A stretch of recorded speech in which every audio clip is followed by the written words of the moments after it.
All right, we should have audio.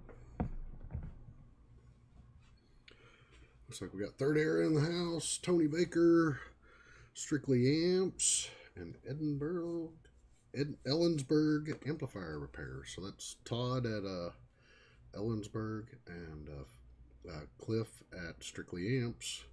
They're both repair guys. So a buddy of mine bought a truck that he's going to be doing some restoring or something. I don't know what all he's doing with it. Not my business. But in it had been sitting out for a while, not running. And when he pulled it open, it had these 2 amps in it, and it had a speaker box. And I can't remember what the speaker was off the top of my head, but it all been sitting. The mice had got in there and had chewed on some of the RCAs and other stuff and everything. And so he was like, dude, I don't even want to try to power them up first if you don't care to look at them. And I said, not a problem. We can do that. So let's start. This one's a little bit cleaner, but we have a 2-channel, a mono. This one's the mono class D, and then we have a 2-channel 6152. I believe it's 2-channel. Yeah.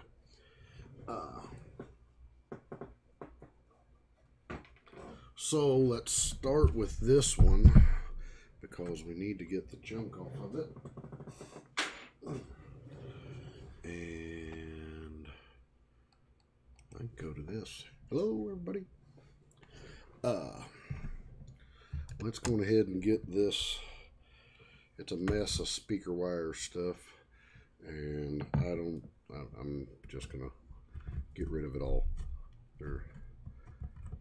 Somebody's gonna want these amps. They're not gonna want this mess of wire.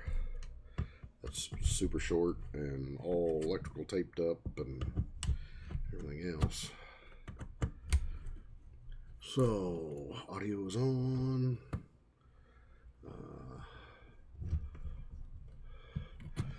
Todd despises these amps. Why do you despise these amps? The Class Ds or the 2 channels?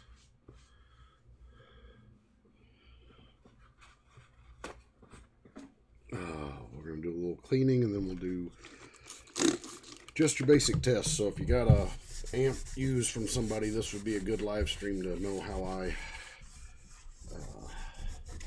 go about determining whether or not it's okay to hook up power. I mean, that's in some of my videos, but I think it really needs to be kind of gone over more and more. I think too many guys stick stuff in and maybe have the wrong fuse in and end up damaging stuff more. Plus, Todd and Cliff can chime in about certain amps have a delay on the output section protection circuit kicking in, and technically if you've blown it once and it's already blown your fuse and you put a new fuse in it to test it again without double checking everything, you can actually, there, that's a little less dusty, you can actually blow the power supply then and the power supply would have been fine. Oh, my water's up here and it's supposed to be down here. Now it's supposed to be on the bench.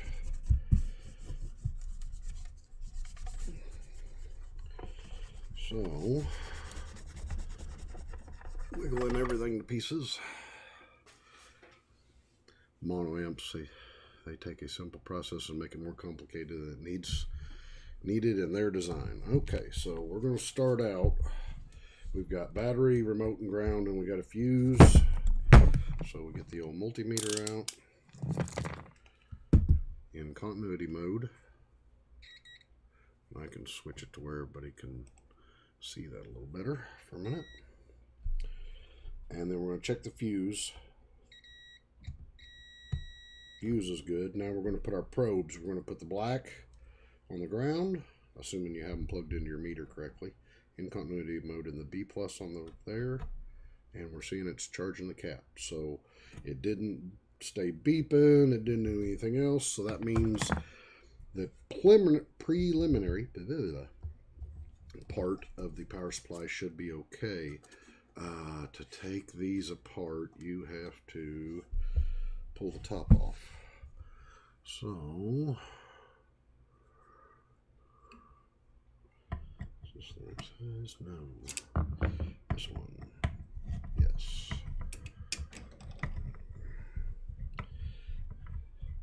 Maybe more than that.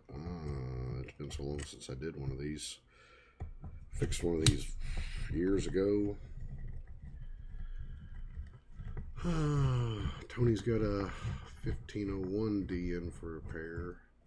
I'll put it at the back of the line.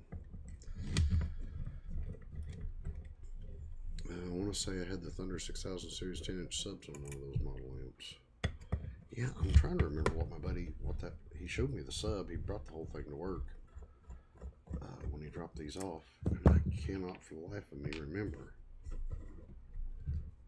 Do we got to take these screws off too? Oh, it's been forever since I've taken one of these apart. The feet, I believe, just slide out. I could be wrong. Maybe they don't. Maybe they're captured underneath there. I used to have one of these as a parts amp. I may still have it somewhere in all my mess.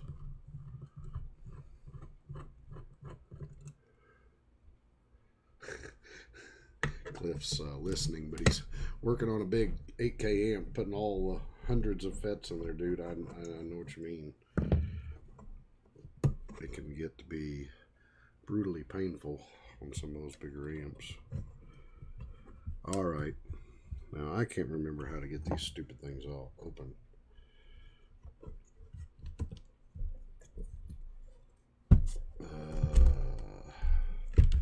See, it's good to do a live stream and just grab amps that you got laying around and say, hey, let's do this, because we learn together. I want to say it was easier the last time I did it because it was missing all the feet. These are rubber.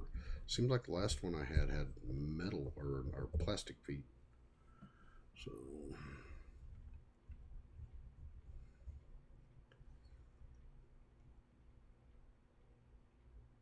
Mike doesn't like the MTX speakers, so he's not tried their amps. I don't know. This is newer, but not new. So it's not like super old school, but I think they're older. They're decent amps. I don't think there's tons wrong with them. I just got to remember how to take the stupid thing apart. I want to say it slides this way. Alright, so we got the LED holding on for something.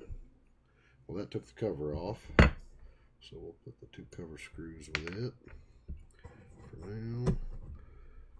Well, somebody's already been in it once because I didn't just easily break that thing. There we go. We slide that off. There are the feet. They do not come off individually. They have to be slid in. That's what that chrome is supposed to look like.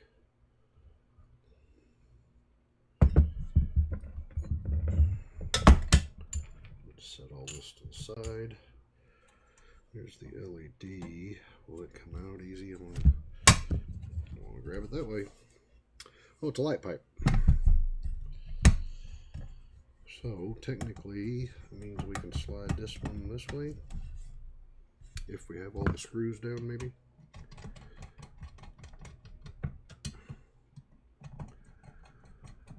Yeah, the monos are a bit of a headache, says Tony. And then Third Era had some of that set up in the 1990 Toyota Camry. I need the Third Era I need him to private message me his phone number whenever I get ready to do my old school SPL thing. It's not going to be great or awesome. It's just going to be running with my 10s, maybe a 12 that I've got rigged up. But I'm supposed to be getting a meter from GP Car Audio hopefully next weekend. And I've got a couple amps to do.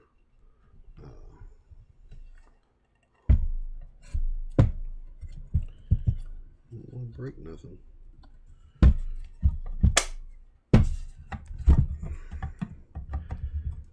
assuming that's just going to slide right out. It should.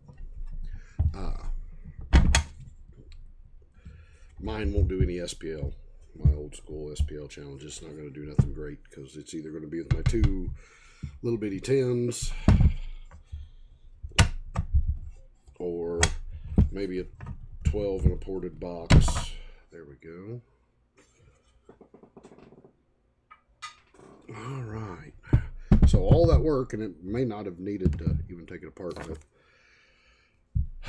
so power comes in. Here's your power supply transformer. So you know these are going to be the FETs for the power supply, and then we got, because they're labeled FETs for us, FET 602, and then we got rectifiers.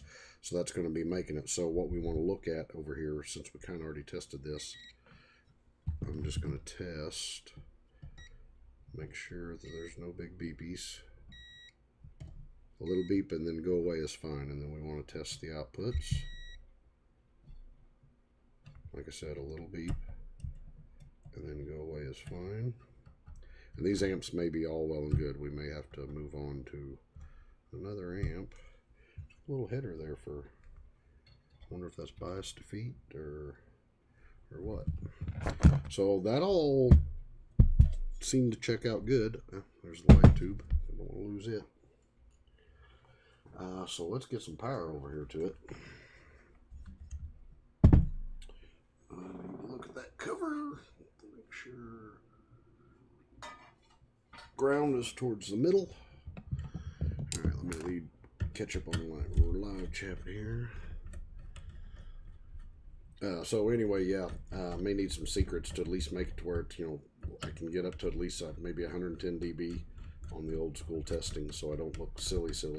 But I'm more concerned about testing a few different amps just to show some differences and stuff. I really wish I had an SPL sub set up that I could, somebody had a good setup that I could just swap my amps into, and we could enter that as the thing, because it would show the differences in amps and extreme cheaters and stuff like that a little more.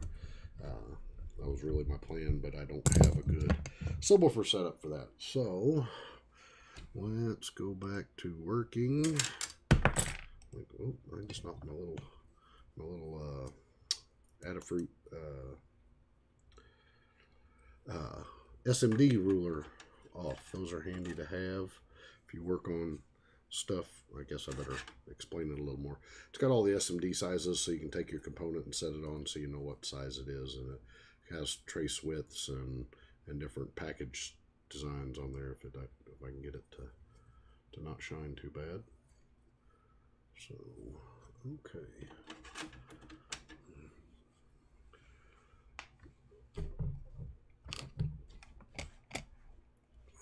I've got a broke out chat window here that does better than the other, but maybe I don't need it.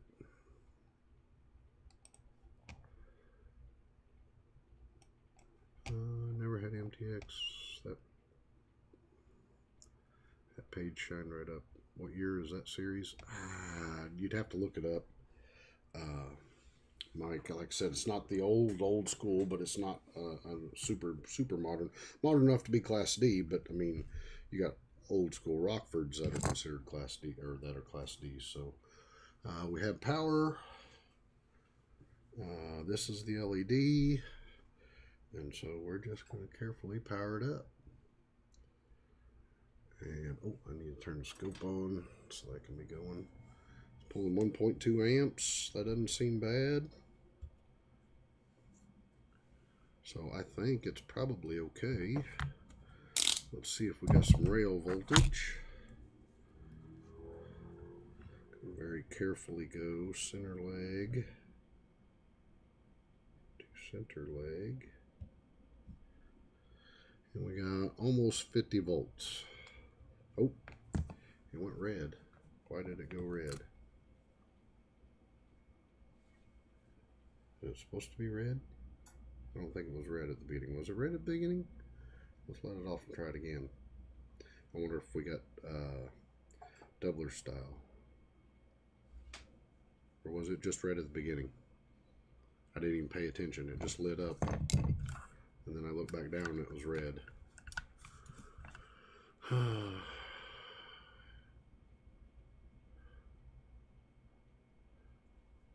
The IRF 6215s, I've got them. Where did I get the IRF 6215s, Todd? Let me see. Hang on, I've got them right over here. Somebody tell me if it was red. Okay, thank you, Todd. All right. I get scared about dual color LEDs doing that trickery to you.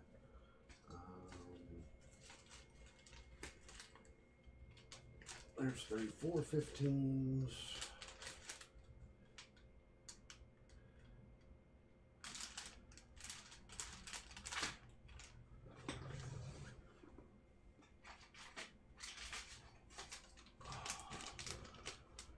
What are these? 6215s. I got them from Newark is where I found them, Todd. So the 6215s, they had them in stock. I got a couple BDs to fix here, so. Okay, so we're good there. Scope is powered on. Let's just double check.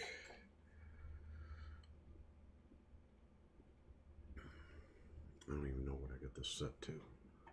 It may be way out of whack. Yeah, right. I got to get a better spot on here that I'm not. I don't. Oh, if it's regulated power supply, that will be. It's dropping off there.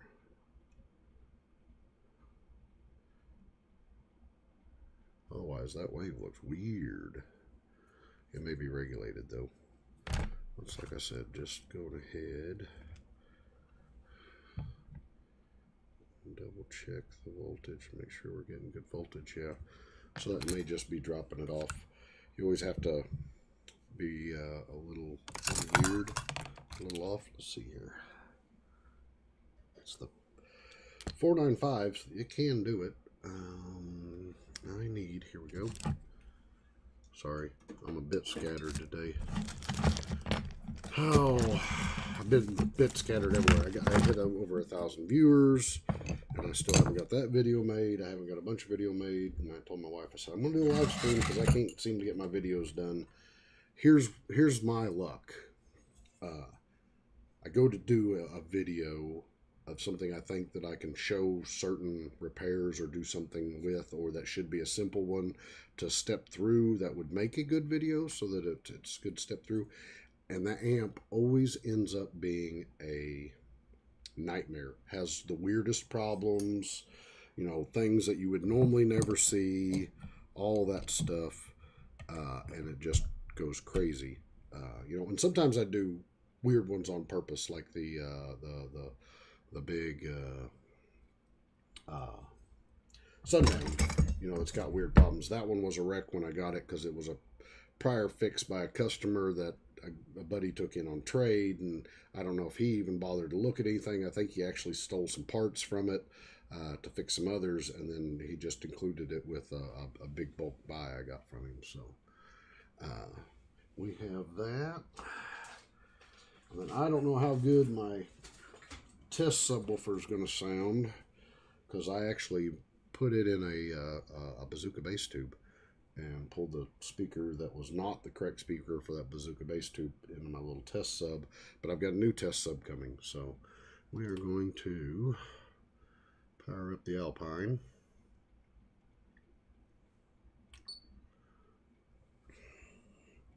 And we're going to put power here. Oh, you know what I did not do?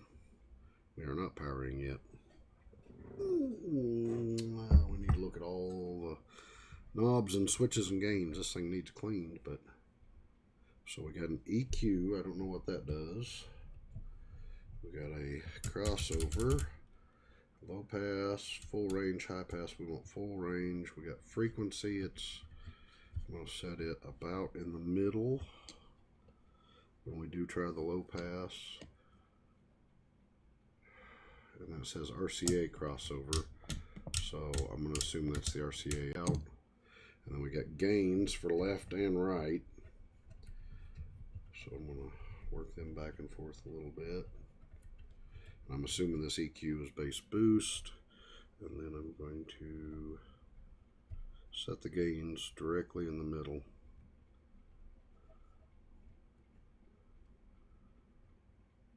These all need cleaned and everything, I'm sure, but we're just testing to see.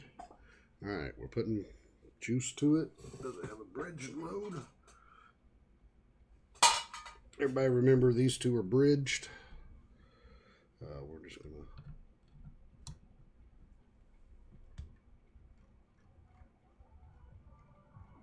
that's full range. Both channels are working. And then these two are bridged. Should be louder, and it is. I'll turn this EQ. Yeah, that's like a bass EQ. I'll have to get to the comments here in a second. Low pass was over here. And then we'll go back. Everything seems to be working.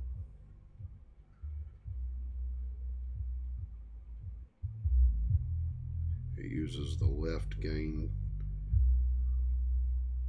So if I turn them both, that way we can see if we can get a little.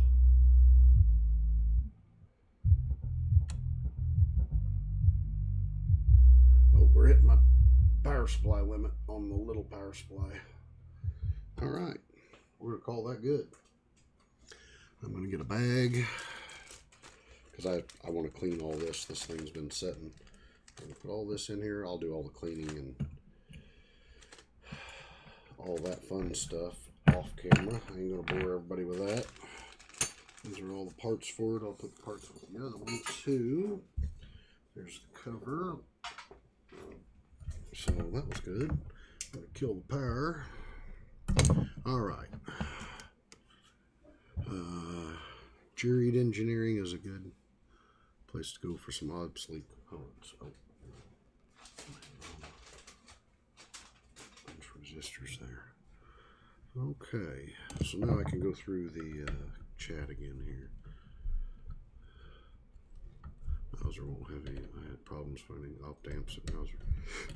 So I found that place. So that's a good place. Juried Engineering. Haven't heard of it.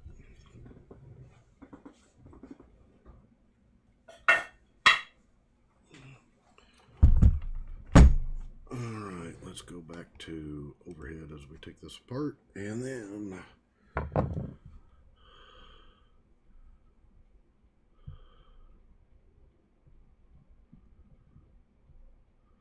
yeah, definitely. You guys are exchanging. Oh, Third Era says, yeah, remember. Yeah, I want some of those secrets. I know you gave some of them in the 12 volt talk. Going back to what we were talking about there. You gave up. You were giving out. You were spoon feeding those out really well. Some of those little secrets on how to do things and stuff, and so I've never done SPL, so my thought would be do a sweep in your car, and with an RTA, which I don't have, to figure out what your car's frequency bump is, and then shoot for somewhere around that with your box tuning would be what you'd want to do, and then with what you play. So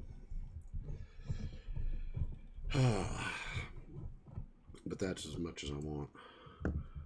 If that meter doesn't work out, let me know. I'm seeing his Term Labs and old Fosgate amp that's giving him repair troubles. Aha! Bribery by Third Era. I love it.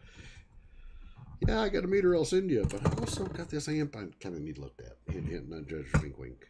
So this one, not been removed, although it's perforated, so I may have popped that other one.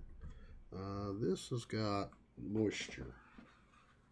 So that's the part of the worry is I wanted to get these open is these were in a truck that sat out on the field long enough that it wasn't running.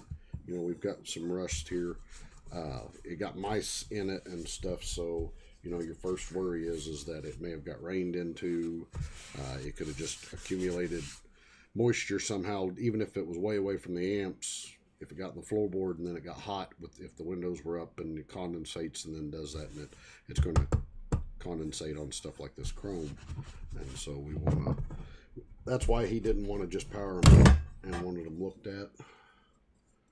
Yeah, see, it's had some water right there, so we're going to look at that part of the board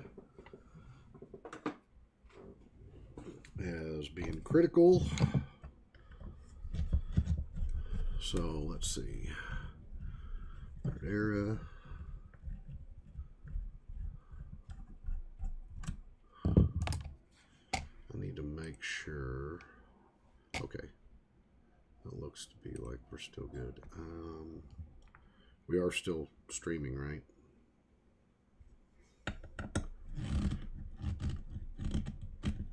Oh, this one's a little stiff.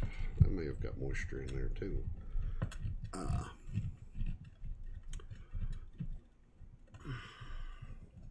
So those are TO2. Oh, the TO220 package. It was red. Been seeing red. Okay, that was good. Newark, yes, on that one. For Todd. Oh, we did not. Getting way ahead of ourselves here. Got the meter in diode mode. Get this a little better where you guys can see it. It's charging the main caps. And I'll show you which caps that is here in a second. We'll do this again when we get this pulled off. That seemed okay, and as long as I got one good fuse. This has got 3 25 amp fuses, so it ought to make a little bit of power. Alright, so we got our LED piece here. It looks like that had a little moisture or maybe oil residue. Sometimes it can be from the assembly, but we want to look right there. And I need to get my specs. So, thank you, Cliff. And then we got wish I could stay on longer with Livestream, but got 3 Rugrats here that are doing that daddy bit too. Okay, so Third Era didn't hear me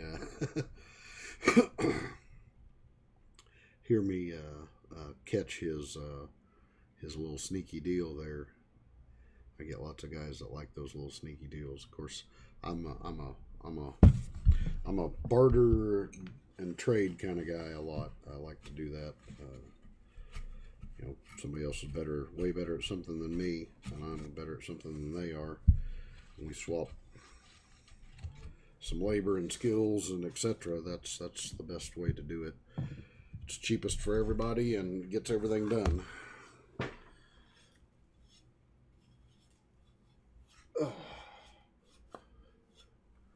Sorry, there was a ton of dirt on it. These things are going to need a big clean, but that should have been the area, and I don't see anything that looks like it all got wet. So I'm going to be pretty happy with that. So let's turn this around here. So once again, power comes in. Here's your power supply transformer, and so these are going to be the FETs. We got some there. They're nice and labeled just like that other amp. We've got a pair of rectifiers, nothing else out here, and then 4 FETs for the output. We got the output, or this looks like it should be the input filtering. So these are the caps that you charge up when you do the test with your multimeter. And then these caps, we got one that's a little proud here, a little wiggly, but they're all wiggly. That proud one has me concerned. Not proud as far as domed, but proud like it's setting off the board quite a bit. We have some oily residue there.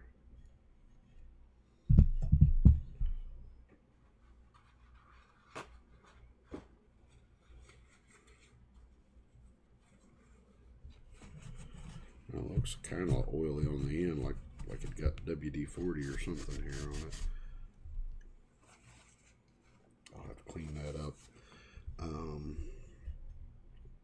What I'm wanting to look at is kind of blocked in all directions, and I'm going to need to get a light. I'll explain what I'm looking at. The bottoms of the caps have a rubber seal, and boy, that light's terrible. It needs batteries. Let me either see if I got a couple batteries real quick, or another one of those lights.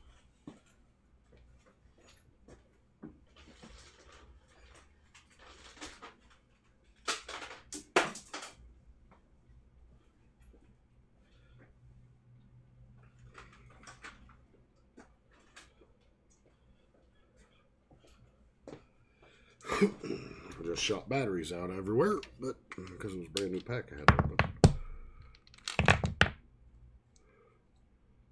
Is it 3 of them? It must be. I thought it was 2. I'll grab one more.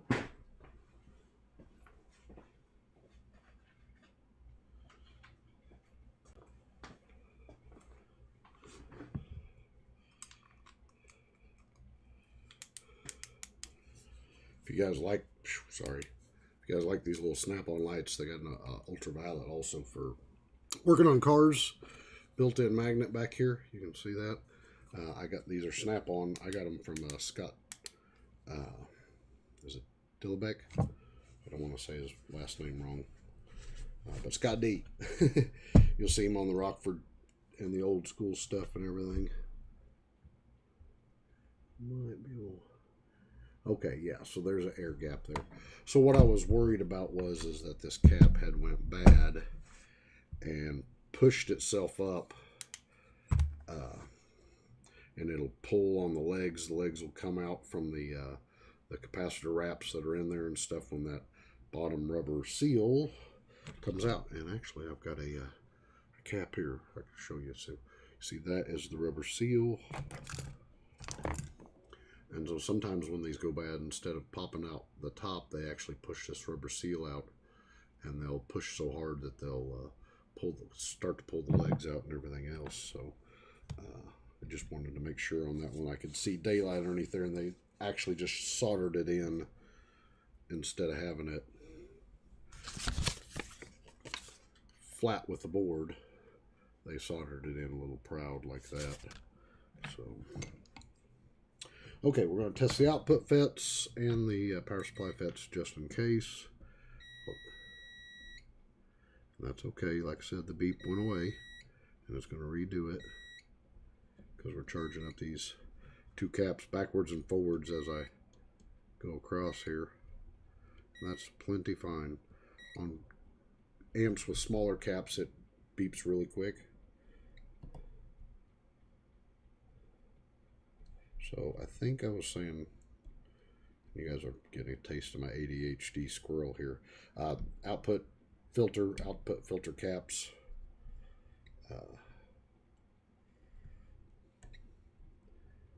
On Class D, depending on how they do it, these are all polarized, so they've got them set up a certain way so that they can handle. They'll either be butt to butt, so negative to negative, or positive to positive like that sometimes. Depending on how the amp is set up and everything. So that all looks good. I'm going to turn this, turn these, and we got a switch.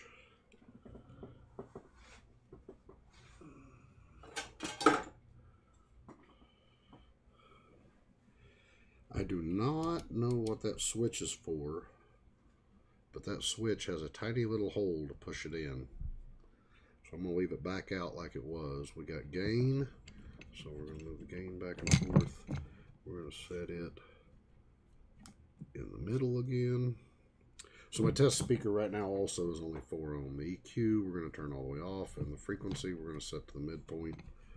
So right there. I do not know what that button is. If one of you guys knows, I'll have to look these amps up to see. I'm sure it tells you something. It may have to do with turning on their EBC. Is that what it's called? They've got some kind of remote base control, or external base control probably is what that is. You might have to reach in there and push this button to activate it or not activate it. I don't know. That would be kind of a cool feature. Because if you had your bass knob remoted or mounted somewhere, and like you was going to let somebody else drive your car or whatever, instead of letting them crank that bass knob up and it doing something and blowing your speaker or blowing your amp, you could come back in and you could use that little thing. If this is what that does, if that defeats that knob, then you could click that, and then they couldn't blow your stuff. They could still listen to the stereo, but it'd be set at the gains that you set it where it should be safe, instead of them cranking everything. I've had to fix a couple amps, and actually one amp I had fixed and sold a guy that works up at O'Reilly's. He brought it back. His cousin borrowed his car and thought they'd blown something, and the amp was having all kinds of issues. They messed up some speaker wires and shorted the speaker wires. Well, it didn't end up popping anything, but what we found out was the reason why he was having so many issues was his voltage was getting low, because it had popped his circuit breaker that went between his main battery and his second battery. And so his second battery in the trunk was not getting any charge, so it was just getting lower and lower and lower. And that's why the amp couldn't perform. It kept flicking in and out of protect because it was getting too low voltage. And once, I tested it here on the bench, and I was like, man, everything tests fine. I put on my big supply, and I was just cranking it, and I was like, nothing bad happens. Then I put it on my medium supply, which is a 25 amp supply. And that's the one I do all my, I use my little bitty one that's up in the corner here. I'll show you, that little bitty one, that's 3.3 or 3.4 amps, and that's perfect for testing and not letting stuff get blowed up. Once I've got the amp functional, then I switch to my 25 amp one, which gives me enough headroom to actually power it up and play more than just very, very light. You've seen on that other amp, we were maxing out my power supply, just trying to get it loud enough, just a tiny bit loud enough on the volume to where you can hear it through the microphone. And so I use my bigger one, my 25 amp one, whenever I'm really actually testing on the bench for sound quality, listening and all that, and we can crank it all the way up to 25 amps, and I can hear and I can adjust things, and I can listen for staticky switches to make sure that when I've cleaned them, they all sound good, do all that stuff. And then when I get done, I have my big dual battery set up with a 75 amp charger on it, and they're big, huge North Stars, the biggest they make, they're reds, not blues, but they're just huge. And I can pull several. I can pull a couple hundred amps, more than that actually, but I'll no problem on the bench, 200 amps, and then what I say, a couple hundred amps. Now I can pull like 400 amps out of them, and they'll still hold up some voltage pretty good. So I can do some bursts on big amps for testing into my big load bank, which I don't know if I ever showed. I don't know where my big load bank is right now. I've been doing PlayStations and Xboxes a whole lot,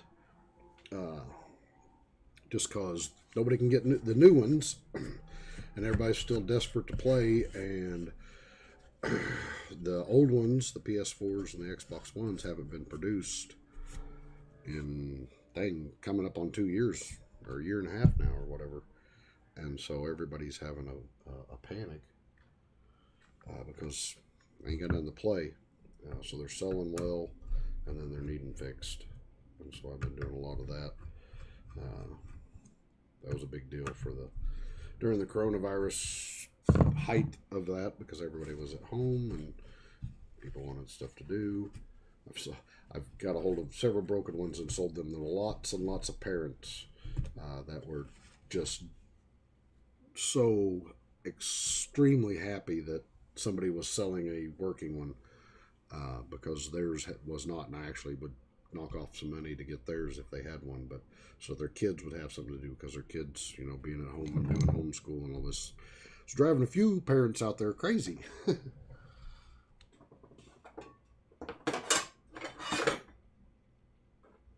And ground is in the middle again. Sorry, I always check. I don't ever want to hook one of these up backwards.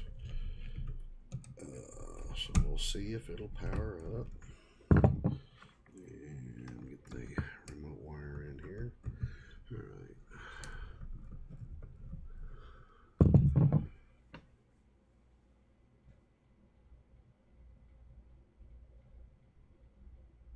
Uh-oh, Todd says Newark is out of the TO220 package.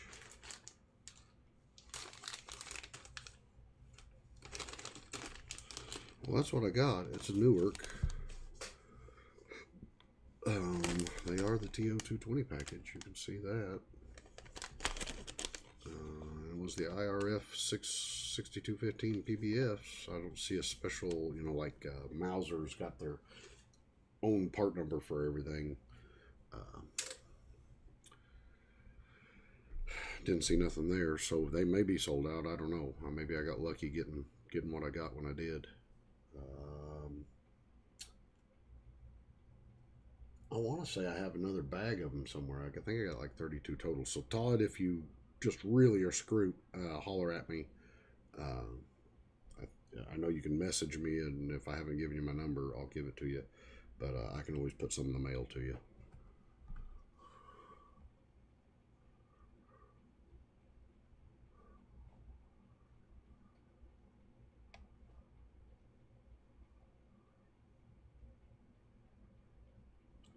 Yes, so that is an MTX Road Thunder amps. That's what these are. No, not, well, they are. They're the Thunders. This is the 6500D. And the other one, like I said, we're just testing, was the 6152. So they're the Thunder series. I don't know if that's considered Road Thunder. I know MTX had Road Thunder stuff. But let's try powering it up. And we get the good little LED. I'll switch over to some rail voltage checking.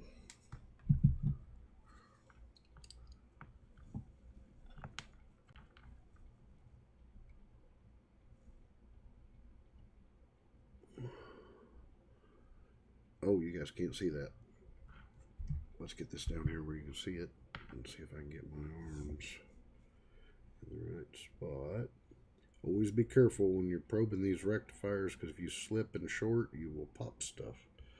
So we look like we got rail-to-rail voltage of 117 volts. So yeah, she ought to be making some power. Everything seems to be working that way, so let's just go ahead and hook up some RCAs.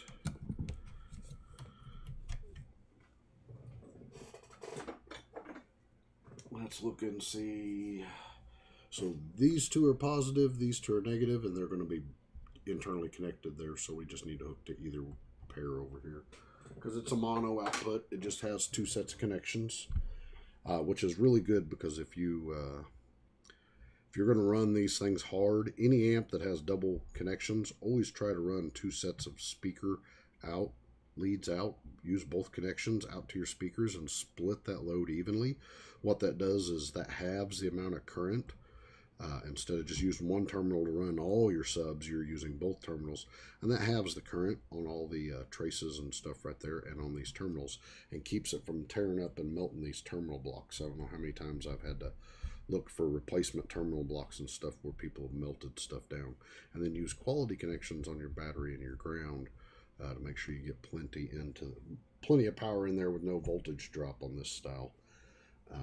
Go out and buy the good terminals that go underneath that are solid copper with either a gold or a tin plating on them that fill that in. That'll hold a good big wire. For this being 75 amps, these are actually under kind of tiny terminals for as much fusing as it has, but that's just my opinion. So we got that. We need the speaker lead. We need to turn on the Alpine. And let's see, it's Mom and Pop Store. I already read that. So we'll call that person number one. They've got the _1_. I don't know if that means anything else. Haven't seen these amps in a very long time ago. Yeah, these are pretty cool amps. They're not super old school that I know of. When I very first looked them up, my buddy sent me a picture of one, and I looked it up, and I want to say mid 2000s, maybe a little later, 2008. I don't know. Don't quote me on any of that. All right, yeah, Todd, no problem on those because I know I ain't going to use them all on the two I got. I know I should have more than what I need because I'm a goober, remember, and I can blow stuff up, so I always order more than what I need.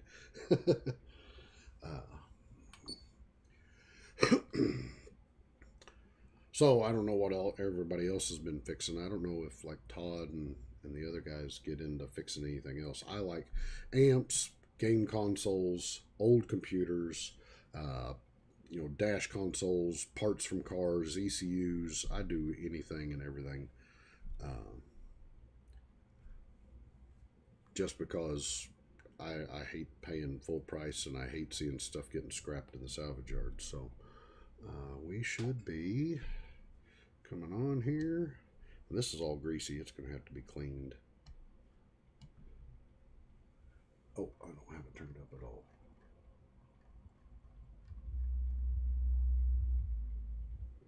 I'm going to have to turn the gain up a little. This one was the gain.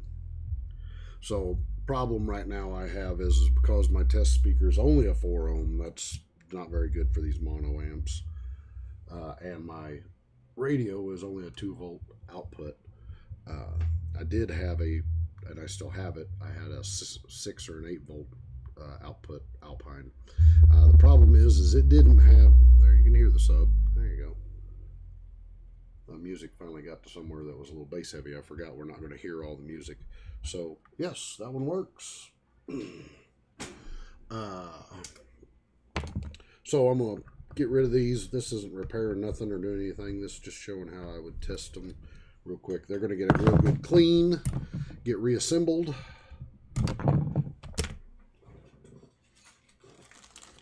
And I'm going to put all these parts in here. I will clean the gains and pots, and both of those should work, and then I'll put them on the bigger supply and actually run them hard just to make sure. But I'm not going to do anything else extra special to them.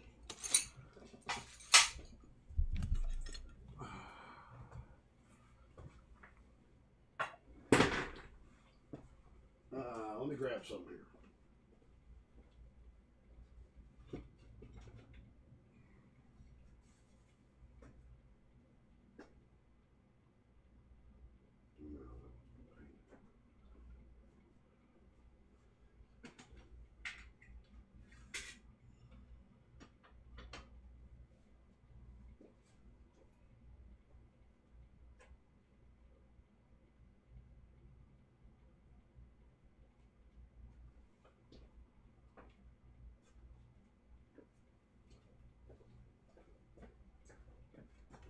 One more second.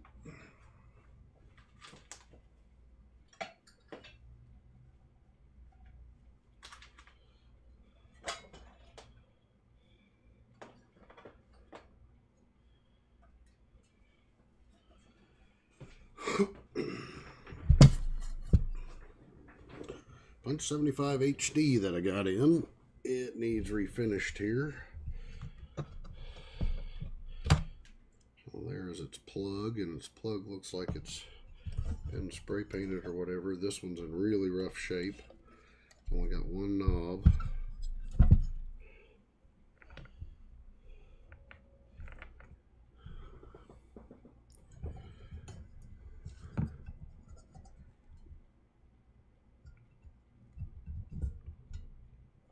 Old school 55 F100 would watch me repair anything electronic. Well, like I said, I like repairing a lot of stuff. So the famous HD amps, really good amps. Some people like the earlier revision. Everybody that's got one of these that works, the 45, the 50, or 45, 75, and 150. This is the little board that gives everybody trouble. These are the caps that leak and start to eat away.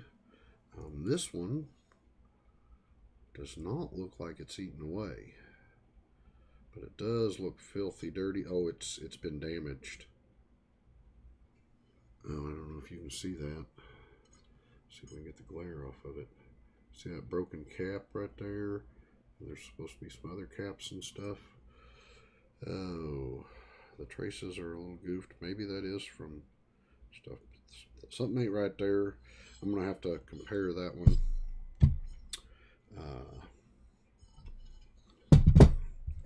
So let's just, I don't know if this is good or bad or ugly or what, but that PIM board is going to have to come out. I need a 3-in-1 oil. Where did it go?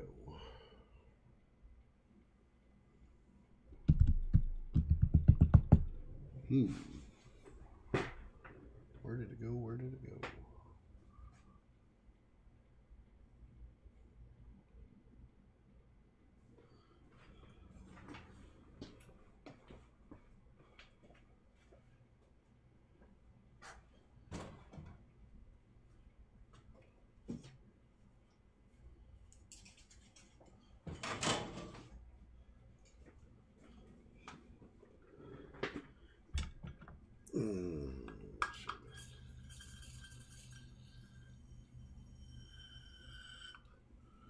There we go. That's some penetrating oil. We'll get a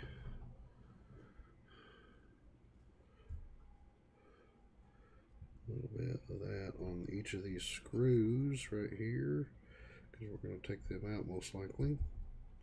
Everything with these poor old Rockfords, they got aluminum plates, aluminum heatsink, they put carbon steel screws in, you get some galvanic type reaction, a little rust, a little this, a little that, and then they like to break.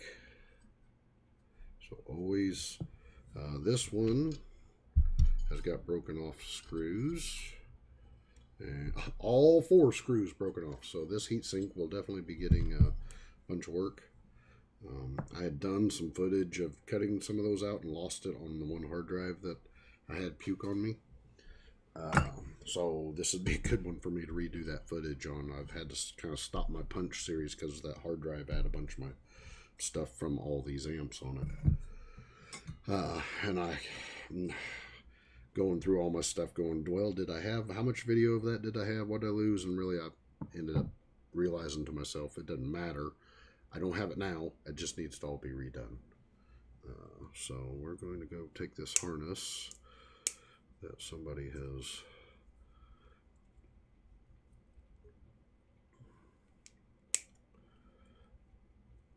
done up. We're going to at least snip it off clean so we can get to the connections with as much wire as possible.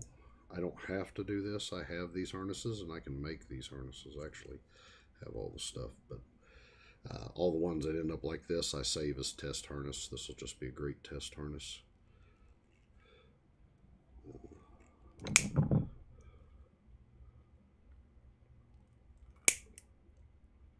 When I remake them, and I just got wire in to remake them actually even better than factory. I got in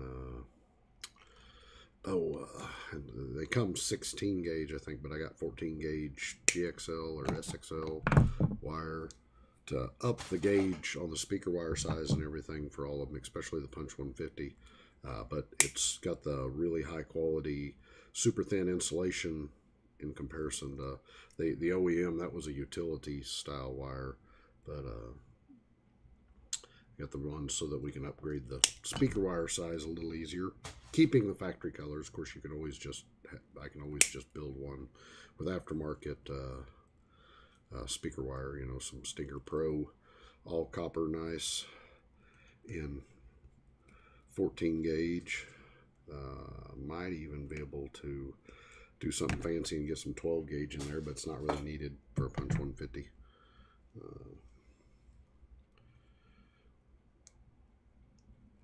So that'd become a test harness. Let me see what I got here.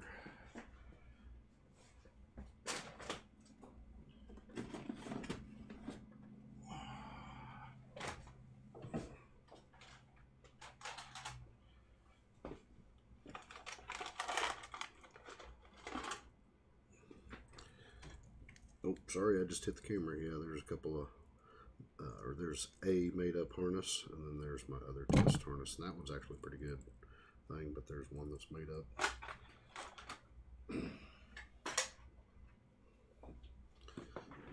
I like this test harness because it's longer, but I'll extend that one out and stuff, and I may actually wipe this one down and clean it up and sell it with an amp since it's got plenty of length on it. Since I got another little stub here, but I can, like I said, make anything I need it.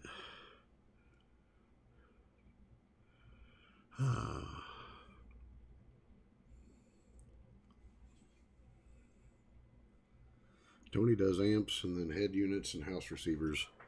Hate computer repairs, yeah. So, yep, that notorious board, Todd. Anybody have a go-to place for tacos or born for tacos or born spots that they say you have to buy hundreds at a time to get? I had to build an old PPI PAR 250 with cheaper pots, stillborns, but not 100K turns. Man, sometimes you just have to look at all the different sites. You know, I only try to buy everything from reputable stuff. One weird place there, Mike, that sometimes carries pots that nobody else has is Jameco.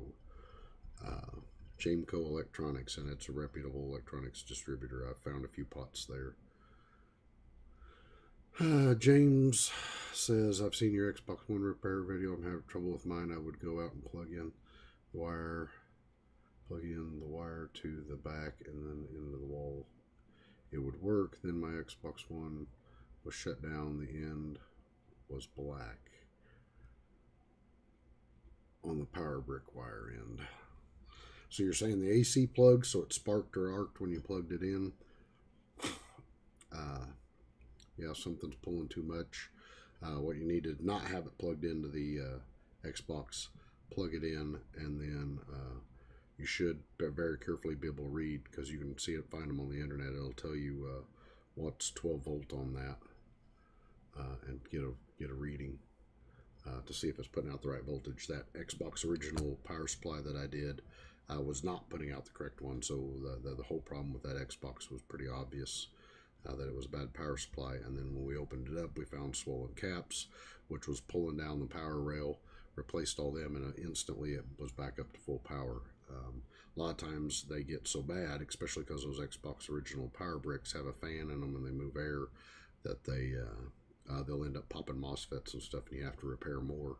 But the common, easy one for most people to do is if they get it apart, are really careful because of the mains capacitors that are in there, but they can look at that the output capacitors to the output wire that's going towards the game console, and if they see those all swollen up, that's a good beginner's repair to learn about that. As long as it's still somewhat functional, but it's not putting out the right voltage, it's because those caps are eating it up, and that's a good one for people to start on.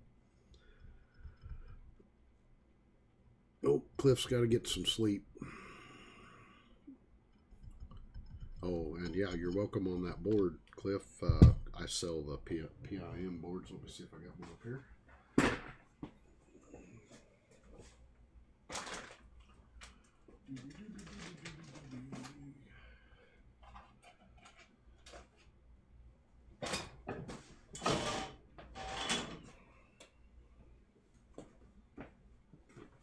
Yep. So there's my replacement PIM board to go in here. And I have them all. I had to make sure I had one that was fully complete, that had the caps and the pin board on them. I built them all up without the caps and without the pin board. The pin board's super expensive, most expensive part of the whole dang thing, because they have to be such tiny specialized pins to fit back in and work in this application. I did a whole bunch of work figuring out how to make sure the height would all still fit in there, and everything would, the covers would fit on it, and get these pins and all that stuff to make sure it was all really good. Gave myself maximum board to work with and stuff to make it easier to solder up and stuff. But I reflow the SMD components, except for the caps. I hand solder those in so they don't get treated to the same amount of heat, and then I hand solder these in, and that makes it nice. But I don't store them done all the time. I'll do a batch because this header pin's so expensive, but I get them all up to the point where I just have to put those two caps and then that on, and that's how I keep the majority of them. I can show you one if somebody wants to see it. I can go grab one of the ones that's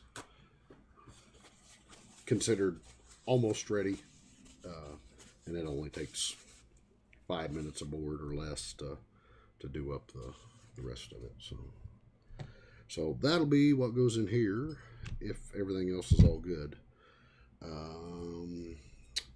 So this should be ground. That should be B+. The way you tell on these HD amps is because the B+ flows right through this little first inductor there. And so it's nice to know that that's always right there. So we're going to see. I can already see something wrong with this amp. Can anybody else see it?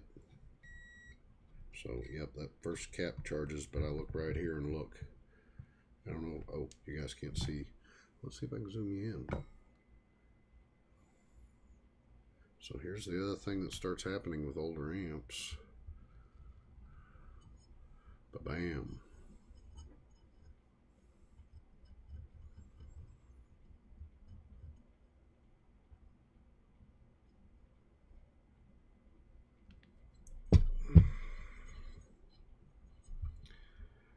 So James says now when I plug the cable in, it works just when I touch the end where it's black and jiggle it shuts everything off. James, sounds like you got something loose or you got a bad end connector. Yeah. I'm assuming your Xbox works kind of works when you hold it a certain way, and you've probably got a bad connection, whether it's in the back of the Xbox itself or if your power supply's puking. You hope that it's your power supply having a bad end cable piece and that it's shorting itself, so the wires inside are broke and they keep touching because the insulation's broke also, which could cause your arcs and sparks to go off. Oh, you guys couldn't see that. I was too zoomed in, but you see all that cap is just nasty. It's got tons of goo coming out of it. Nasty. So she's swolled up and done. So we'll definitely be pulling this one all the way apart. So the punch has got Allen wrench. Let's get the right size Allen wrench out here. Allen keys that go, or Allen bolts that go through and clamp it to there, and then I'm just gonna. Oh, I'm gonna zoom out a little. I want to show exactly how I do everything on these punch amps. So let me get some room. So when I go to break this free, I broke it free a little bit and I immediately turned it back and forth, and we're going to work some of that lube in there because it had, can you hear that crunching? I don't know if my mic's picking up that little bit of crunch, that all that rust that was on the end there, going through there. But we don't want to break one of these off because most guys don't have the stuff in their garage to do a good job of removing broken bolts very easily. Yes, Todd's right, James, there on that thing. You always have to be careful. Hopefully I pointed that out in that video of which caps you have to be careful of. They're the ones closest right after the little rectifier. If you look at some of my PlayStation 4 power supply, the bug one, the ones that were buggy, I definitely point out the caps that have the high voltage on, and we show that some of them are not draining whenever the circuit's not working right.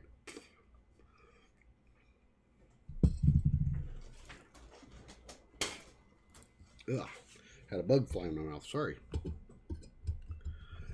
And oh boy, that one was in there.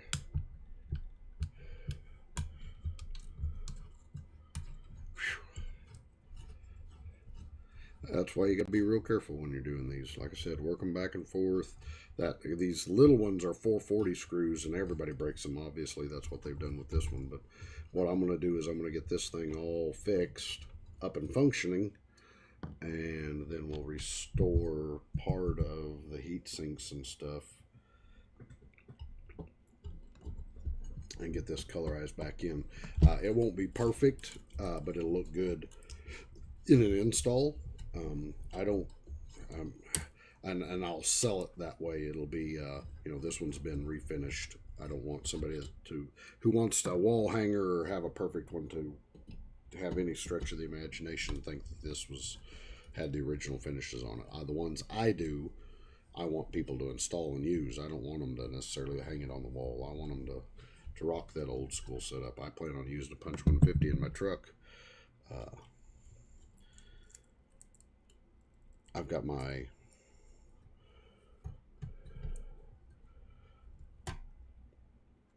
Hang on, I'm trying to get this out without tearing it up too bad here. It's kind of stuck to the fits. We may have some dead fits that may have got a little too hot. Well, it's been clamped. I got some of this silicone rubber, but it's been clamped so hard, so long, and probably been in some vibration that it's rubbed through there. So that's got one side. And this is a 75. But yeah, I like using the old school stuff. I've got my Type RF, Rockford Fosgate Type RF X1, the baby in my truck right now. Smallest amp, it's 25 watts by 25 watts, and it's the size of a 5 to 600 amp or 600 watt amp. You know, probably about at least 400 watts coming out of it, easy, no problem, all day, not peak or anything like that. You know, where like a, oh, this one's going to be tough. Just work it a little to get those threads good. Okay, so anyway, yeah, that's one I'd really like to put on a SPL setup, just to show the difference between like a Punch 45, which was 22.5 watts cheater kind of amp that would do more, and then show how ridiculously underrated this X1 is. Now, it's not as ridiculous as like a Concept 97 from Orion or something like that, but that Type RF, from my understanding, I'm not an expert on any of this stuff, but that was really cool engineering. It's got built-in DSP stuff for some time delay and all that, and but they were a little expensive and they didn't sell very well, and so they went to their next line because they were so expensive, which removed the DSP. So they weren't out for more than like about a year and a half of production, I think is about what it was. Like I said, don't quote me on all the details. Not a Rockford historian or expert. I didn't work there, none of that stuff. This is just trying to gather little bits of information and things I remember that I was told, or that I've pieced together or seen or read or who knows what, or dreamed of in a nightmare or something like that. But anyway, they weren't in production for very long, and so there's not a ton of them. I say there's not a ton of them out there, and everybody likes to say something's rare, and there's a great guy by the name of Mike Schultz who does A1 amplifier restorations, and he redoes all the big power series, the old Power 300, 650, 1000s, re-chromes them, all that stuff.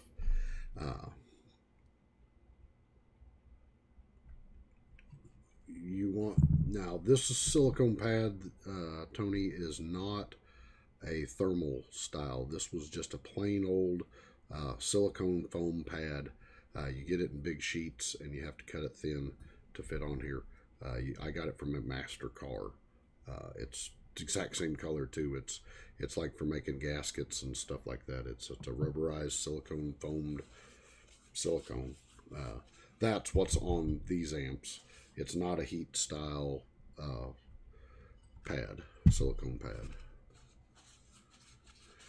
Hey, Mike McGrath, Mike McGrath. Yeah. If I butcher your name, just tell me I'm an idiot. I'm from, Springfield, Missouri area, and total hick, and I can just hick it up and butcher somebody's name with the best of them.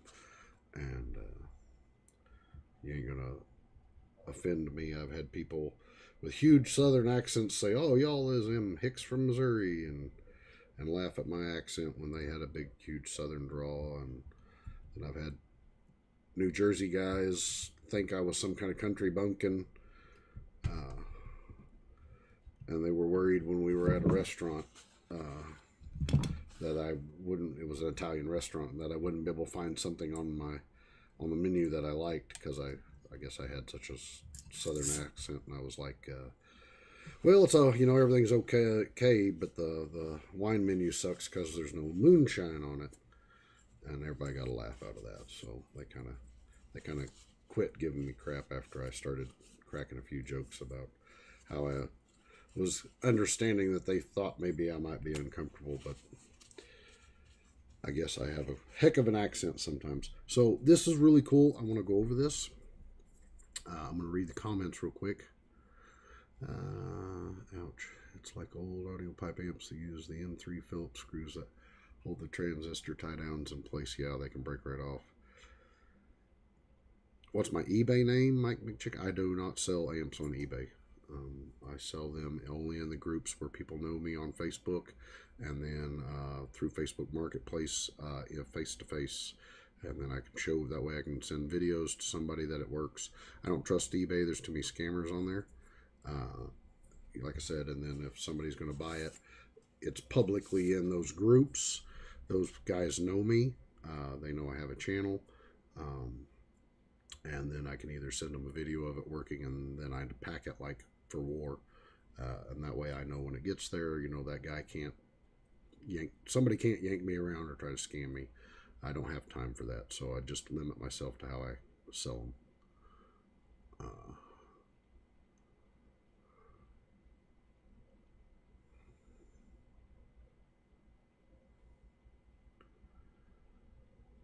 Mike's from Missouri. Well, I'm down here in the Brown Springfield area, Mike, so I don't know where you're at. Yeah. Todd says it best. eBay is scammy city. So, really neat thing about these amps, especially the older ones, the ones that are not HD and stuff, and then these right here. Some of the non-HD ones that don't have the rough finish, but they have the black anodizing, you'll find some of those, that was a hardened black anodized, and some of the FETs are mounted directly to the heatsink, the metal to metal, because the anodizing actually is an insulator, and so it's a little scary. You have to be real careful with that version to make sure there's no nicks or scrapes where those FETs touched if anybody's ever beat that up, because then you will have to add Captain tape or an insulator or whatever. But then this when they went to the HD line, they did the same thing. This is aluminum strip, and they've hard anodized it, clear hard anodize on it, so it's actually got this microscopic thin layer of insulation on it, an aluminum hard anodized oxide there. So it does not conduct, but you have to look and be really careful and inspect it and make sure that nobody's ever damaged it or scratched it, because if you've got two scratches on two opposing FETs that are not, or power supply FETs that are not supposed to be in contact with it, they can make a dead short. So these are really cool because they work really well. They transfer heat. You know, it is metal. They help get all the heat away from the transistors and into the heat sinks really well. And that was part of the secret for the older Rockfords and these HD lines as to how they were able to be such a cheater amp and kind of run at ratings that they weren't specified for in the manual, but guys could run them hard anyway, is because they did dump a lot of their heat really well into the heat sink. And if you knew to run fans, so there's one and stuff and everything, you could run them a little harder than what others were, and that's why they were considered a cheater amp. Now, were they the best cheaters, or were they the most powerful cheaters? No, but they were the start down there where it all started, where the shenanigans started. Was all these small early amps that were built like a brick, rated nice and low, so they guaranteed they did their power and then would do a whole lot more power than what they were rated for, and then it just snowballed out of control after that. So yeah, I told Tony where to get the pad. Mike, the B2 Riot 750. I buy sometimes off eBay, hit and miss. Yeah, I buy a couple things every now and then. I know Todd at Ellensburg Amplifier Repair is a big fan. He actually sponsors him, and I don't have the spare money to quite do it yet. But my mate Vince, a chap over in England, who does a lot of repair. He's not an electronics guy, but he's got better at it. He was actually a telephone guy back when, you know, the old landlines, And so he's not dumb, and he's really smart with troubleshooting, and he has a basic understanding of electronics, and so it carries him forward real quick. He does tons of repair videos. I love watching his videos, and I know Todd does too.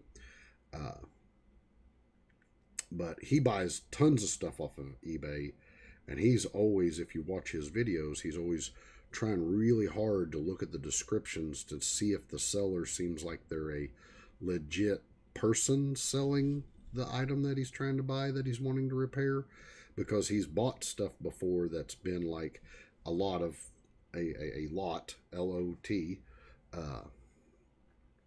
of like game controllers. I don't have one here available within reach. And he ended up, what that actually was is some shop that had repaired a ton of those game controllers.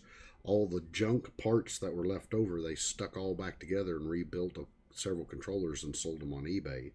So when he got them and took them apart, the top board was bad, the bottom board was bad. It had all kinds of things bad and missing in it and stuff, and it was just a nightmare.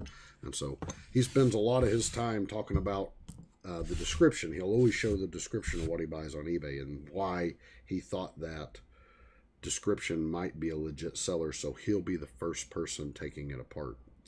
So back to these amps. Yes, if you look in there, see underneath here, we're looking underneath the blue cap. There's going to be a foam pad right there, and see how it's actually got the board bowed. So Rockford, the reason why I'm showing it to you is because sometimes it makes it hard to get in and out. You kind of got to slide these boards back and forth after I pulled the fets free and got the clamps and the insulators off, to make sure that thing breaks free, because it kind of has sticky on, it can have sticky and then be stuck. So that's where it was setting.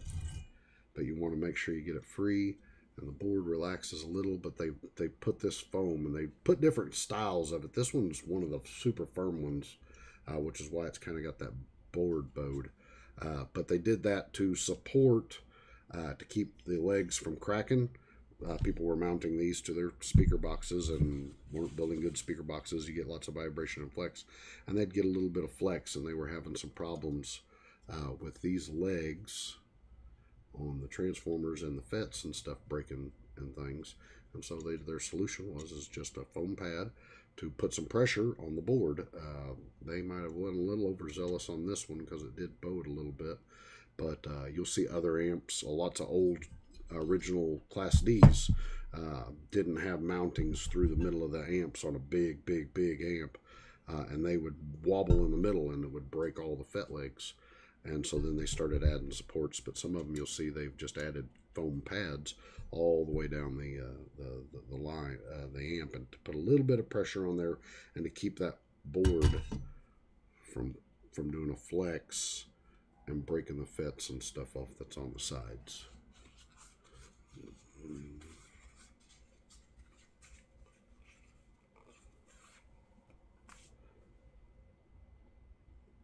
Yeah, Todd's little comment about when you sell a working one on there and they say it don't work because they're trying to scam you out of the money or make you have to do whatever. And I've sold stuff on eBay before, and I've had scammy people who say, "Hey, this don't work. I want my money back." And I'll be and my reply is always, in the way my listing had been, but I don't sell there anymore, had been, you ship it back, I'll test it, and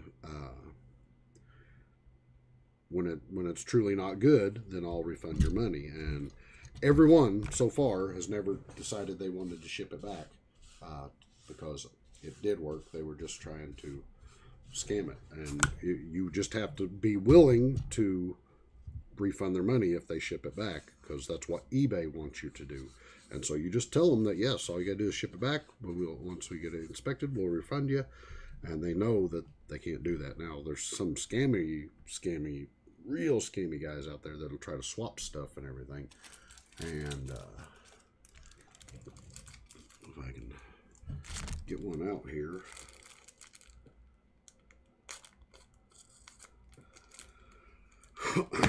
Since the Magnan-Morrison Act, I think it is, or whatever, doesn't allow manufacturers to put the tags on anymore that says if seal broken, warranty is void. You can't void your warranty anymore for you opening something up. But when I go to ship out an amp, I buy in bulk these holographs, and they don't say warranty or anything on them. These just say original. And I will put this in a place where it can get pulled off on the inside, and then I'll put it over a screw if I can on the outside. And what happens is just if you move it or wiggle it or whatever you have to cut through it, it separates just like any other security thing. But these are my way of making sure that I didn't get back, or I got back what I sent somebody to. And the thing I like about the one I get here, this one, you can find these, trust me, but you can't buy them in any small quantity. You have to buy them in large quantity, which means, you know, somebody's not going to try to order like 2 to scam me back, because you can only buy them in bulk. And because they just say original and stuff on them, I'm not causing any kind of warranty thing or whatever. I just want to know if somebody's been in it, and then I want to know if it was the part. So, you know, you never know. It might be, I might stick one just right there before I assemble that amp, and nobody would ever know. But if that's what I do, you know, or you just never know where I might put some. And so that helps with eBay scam and other stuff like that, where somebody will try to take your good guts out and stick it in their amplifier and stick their bad guts back in and ship it back to you. And then when you get it and you go, hey, this isn't it. A lot of guys use serial number ones. Like I said, they just can't say warranty void anymore, because we got a little win with right to repair. So let's see. I'm reading through chat.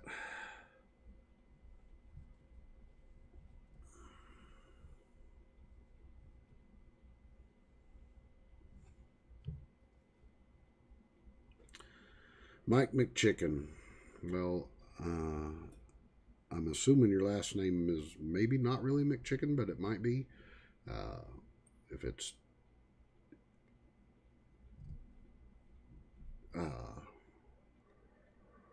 mean, there's several mics I know in several things, and there's a couple of the mics I know that get themselves thrown into Facebook jail a lot.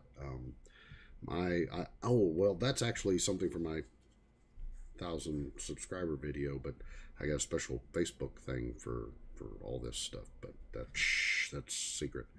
But yeah, dude, stop being mean to anybody on Facebook. It's not nice to be mean to anybody. I don't care what you like or don't like about them. Just some people think it's fun. I know, and it's fun to poke fun at everybody and stuff like that.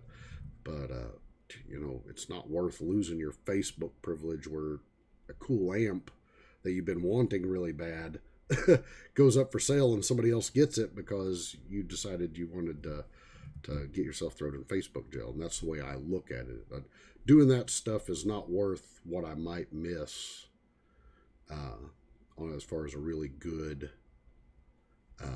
deal or good information, because I'm in a lot of technical groups and stuff like that, and so not worth it to me at all. Plus, everything you do on the internet is recorded forever, and so it's just not worth it to me to let anybody know my feelings about stuff. They don't have any right to know a whole lot of that stuff. I try to make some statements every now and then when I see something that is wrong for everyone, and I want to make it known that I don't support those things, but don't do the stuff that just gets you thrown in jail, because I know you're liking to push those Mark Zuckerberg's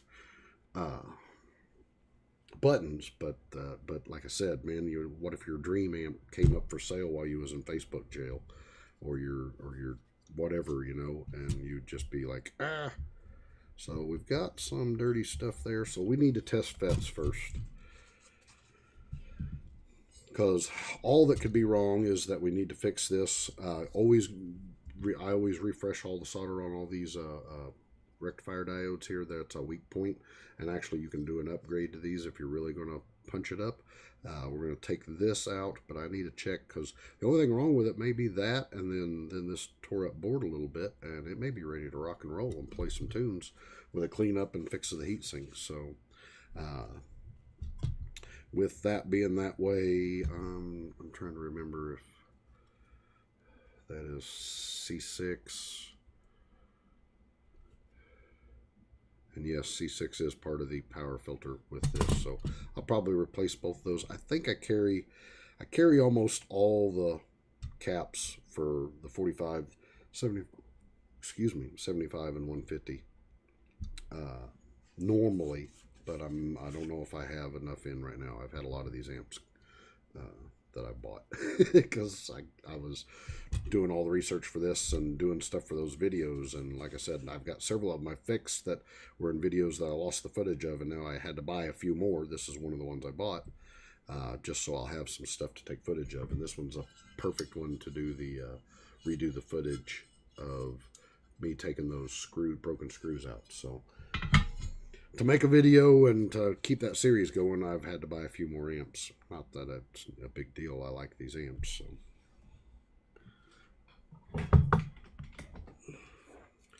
But there are definitely certain things to do, little secrets you pick up along the way on getting these amps to work real well. And then I'll inspect. Oh, see, here's another problem. So there's one of the gains. The other gains broke off. I'll show you that. So I'm doing this kind of like a video, making sure everybody gets to see this stuff so that if they need for reference. So that one's in a bad shape, and then this one completely broken off. So it'll need 2 gain knobs. These right here are not gains. You see these 2 pots right there? Do not touch them. Do not move them. Do not twirl them. Do not do any of that stuff. Those set the bias for the outputs. And the best simple allegory I can say for biases is like the idle on your car. It doesn't make your car go any faster if you set the idle up. And if you set the idle too low, then the engine might die, but that's not a perfect analog here. But it's like setting the idle. It's setting the bias of the Class AB amplifier so that it comes on correctly and everything. And there's a correct way to do that, and I show that in some of my videos, and I'm going to have some more on it.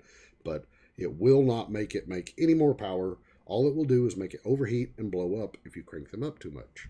And so all it will do is kill your amp. It's a very specific setting. It's just like if you had your idle cranked so far up that whenever you started your car, it just over revved and then, you know, bent a push rod.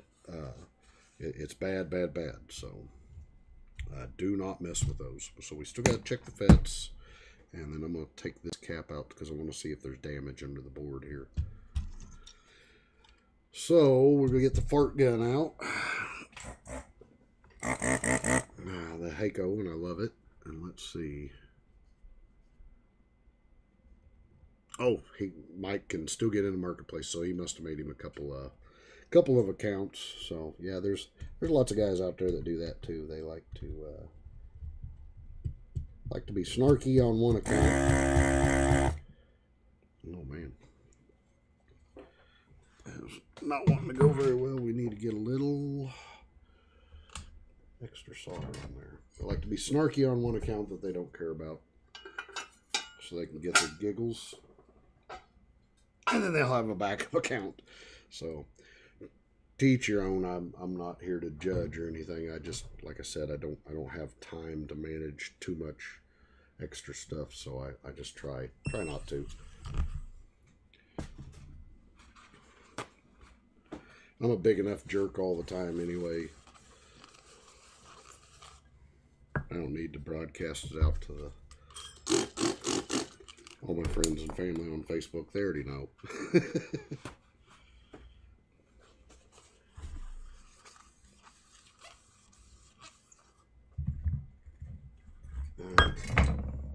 So let's add a little solder to that one. Well, that one may not be part of the power conditioning. I don't know. I'd have to look at my schematics and other stuff. We might be able to see better once we get it off the board. Well, let's add a little bit of fresh solder here because that was pretty meager.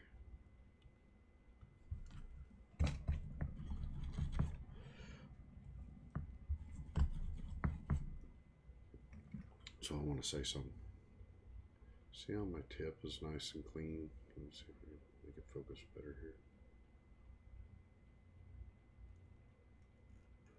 I use wet sponges and brass bristle pad.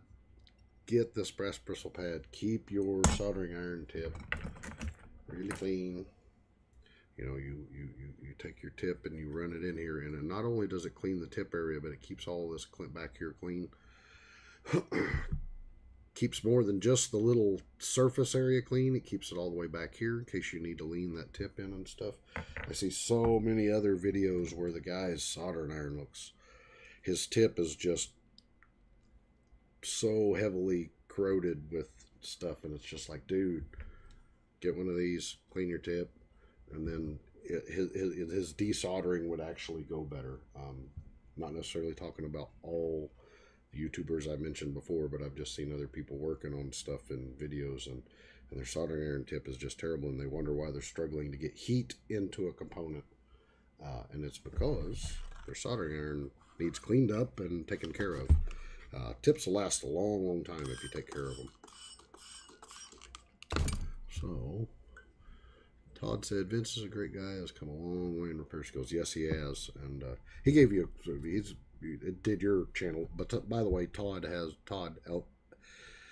Ellenberg's Amplifier Repair and Service has a YouTube channel. He is a smart guy. He's doing a whole bunch of the Class D's, does a lot of the Maxsonic based amps and stuff, which is what a lot of people start out in as when they get into bass heads, because they're affordable amps. And so that's a really good, if you really thought you were going to, if you have a little bit of electronics understanding and you're wanting to expand it more, watch some of Todd's videos, because those are the amps that you should be able to find blown from your friends and be able to match up to his videos and do some testing and some learning and go slow, and you won't have hardly anything, shouldn't have anything into him, because he shows some of the smaller ones. Really fantastic. And so I think on some of my videos, I'm ADHD scatterbrain, so I can't do it on everyone. I don't do it perfect, but I put him down in the description, and I try to give him some shout outs, because his channel is really new, but he's already, like I said, he gets shout outs from my mate Vince. So I think he broke over 100 subscribers, like at warp speed compared to me. It took me like 6 months to get 100 subscribers or something. I've been doing this almost 2.5 years now, and I just barely broke 1,000 subscribers. Which, like I said, I got to get that 1,000 subscriber special done. But I've been focused on 100 other things, and I got to get the old school thing done before July 4th. So much to do, so little time, and I had 6 weeks there where I was putting in a bunch of extra overtime at work. It just, the way it worked out with projects, and then my turns to work weekends, and so I was wiped out, and I didn't get nothing done for a long time. Oh, Mike picked up a Zapco AG360. That's a good amp. It's a good old school amp. I love those. I've got an actual Zapco that I'm going to do. Maybe I'll do it for the next live stream. Heck, I might do it tomorrow night. I've got an old Zapco. I don't remember exactly which one it is. I can go grab it real quick, but it was in pieces, sitting in the scrap pile at a car stereo shop. And I was like, hey, can I have that?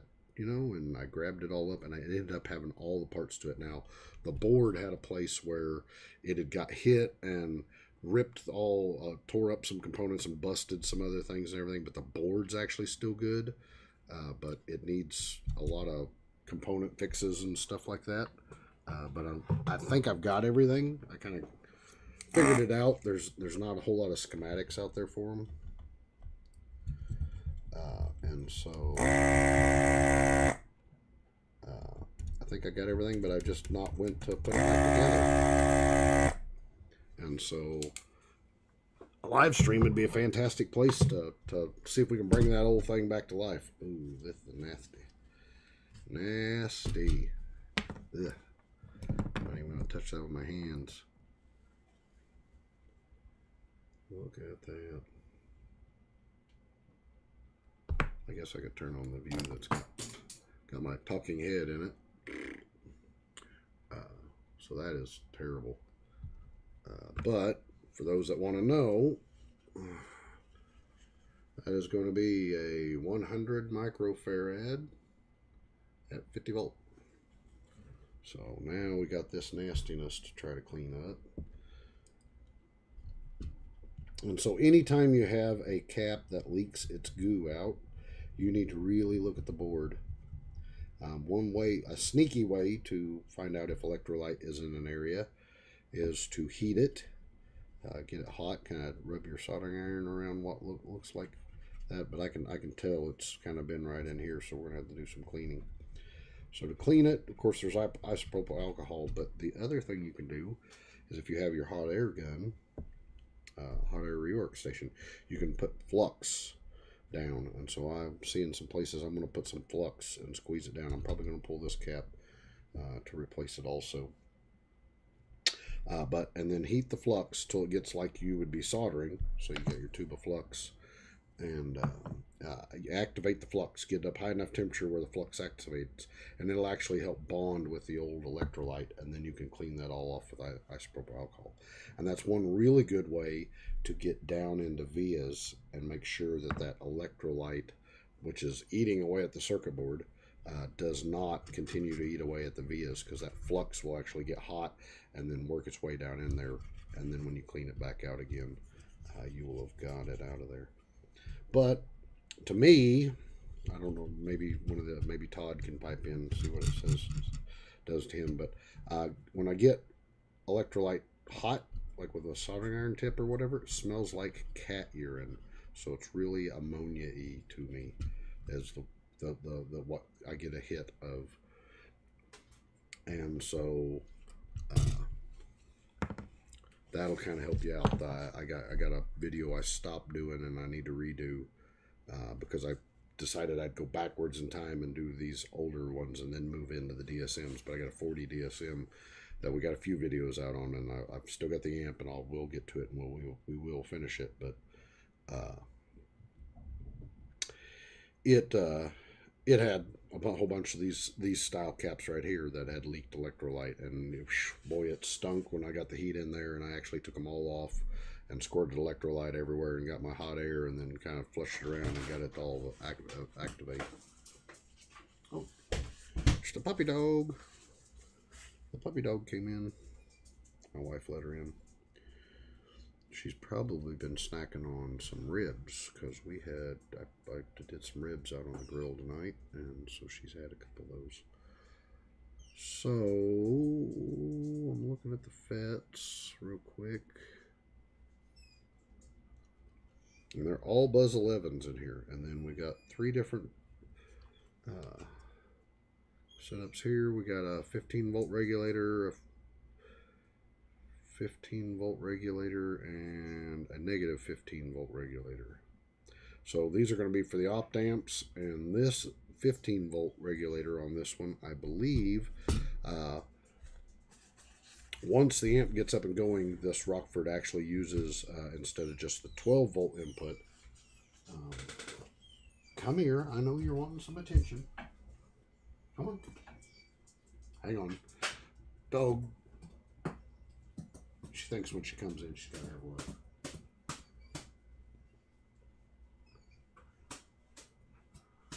Oh, you're so loved and so mistreated, Fatty Patty. You're a Tootsie Roll sausage now. We have not done enough walking this winter. Good girl. Okay. So,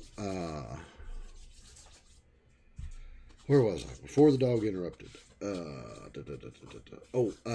Rockfords then use a regulated 15 volt to refeed into the power supply for the, on the power supply chip, the TL494, to produce the pulses so that it's a nice regulated and stuff like that. They do that in a lot of amps, and I believe it's in this one. I'd have to look at the schematics to tell you 100% for certain, but considering the fact that they have two 15 volt voltage regulators, that tells me they got these set up for the opt amps, and then this one, or one of these for that 15 volt supply to run all that stuff. Okay, so we are going to check FETs. So I'm just going to go on the back some here. That's good.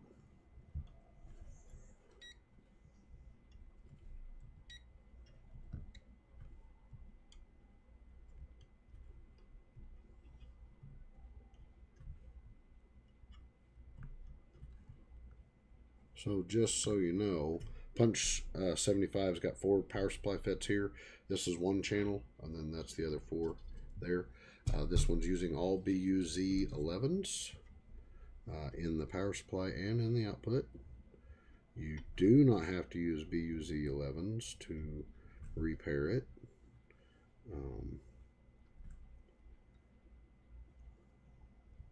You can use 3205s in the power supply as long as you change out the gate resistors. And then, so all those check good. So how much you want to bet? We pull this cap, we clean this up, we redo the solder joints. This is the rectifier. Instead of it being a rectifier FET here, this is the rectifier FET set up. They always end up getting their, if you look, let's see, so I'll get that on there. They, like this one, you can tell right there, they always end up getting the solder hot and ugly and everything. So it always, I always just desolder those, clean it, and then reflux and put fresh solder on all of them correctly. You can do them one at a time, however you want to do. You can snap a photo, you can get a notepad I've got over here at the side that, you know, you can write it down or whatever, but just refresh those solder joints, get it all cleaned up. So do that, put new caps in here. I'll bet it'll run. We need new pots, gain pots, and then we need this one right here. So I'm going to go ahead and I'm going to pull this board. I'm going to pull this cap, and then I'm going to pull out these 2 pots, and this thing should be ready to clean. I'll do that off camera, and then I'll gather up all the parts. We've already got our replacement here, but I will find I've got gain pots and the right caps and everything. I may pull these and test them, but I'll have this back together, and we'll do it at the beginning of the next live stream, and then I'll pull that Zapco. So I'll make a note for the next live stream to be finish this Punch 75 and prove it's working and everything. And then my poor puppy is just back there wanting more attention. She just thinks she's so pitiful. And that's why I'm trying to speed things up to end it, because really need to get her out and play with her for a minute. She's been running around the backyard all night while I was cooking dinner. And doesn't she sound poor in the background? What flux am I using? Oh, let me go through this. Ellie, hush, you're just fine. We'll play in a minute, you know.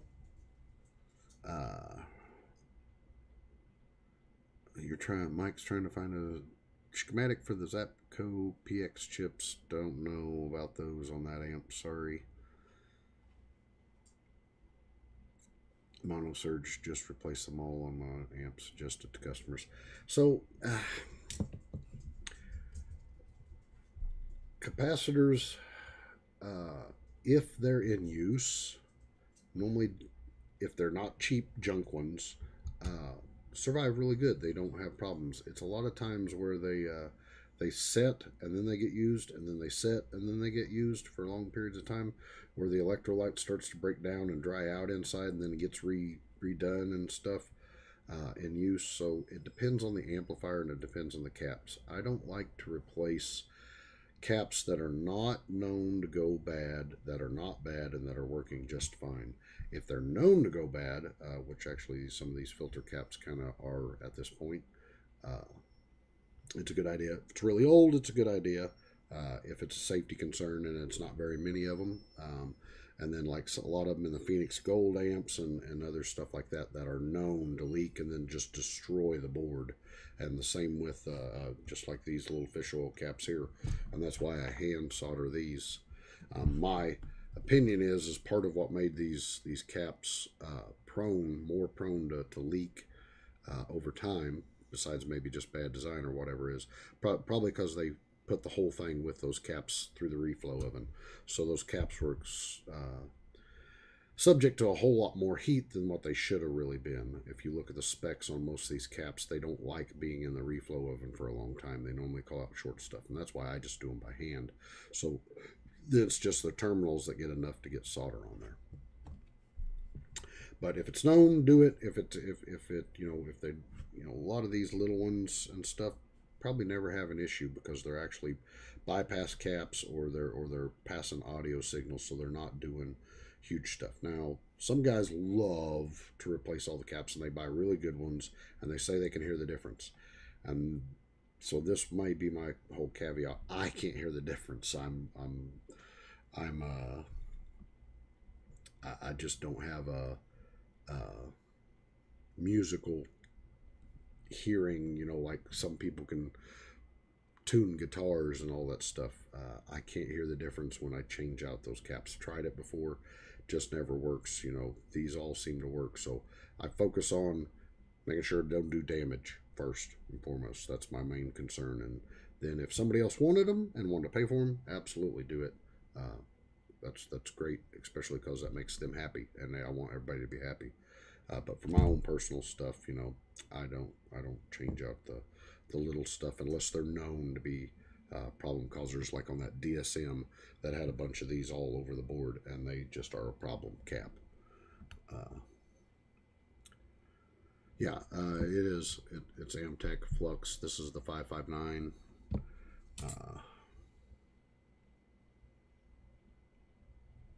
I had a penetrating oil in here, and I cleaned it out. I don't know if you guys seen me cleaning it out, but then I put isopropyl alcohol, 91%, absolute bare minimum. Don't ever use anything less. That 70% or whatever. If you can get the higher percentage, the 99, that's even better. This will leave a little bit of water residue. You have to be aware of that. That's why you'll see me with my roll of paper towels, and I'll blot some areas, and then I'll even get the hot air gun to help dry it if I need to, if I've been doing a lot of cleaning. I also carry acetone for cleaning other things, but acetone you have to be careful with because of painted surfaces, and some amps, even their silk screening can get rubbed away and stuff by acetone. So you have to really test that and make sure that it's okay. So I'm trying to get through there. Old school 55F 100. Yep. Taught it at Ellensburg is awesome. Cool. You got a subscriber from Tony, and like I said, good channel, because he's going through a bunch of those amps that you should be able to get for an affordable price, that if you were to have a mishap, you will feel less I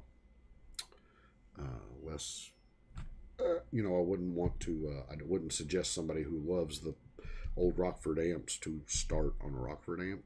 Find a cheapo off-brand to start on.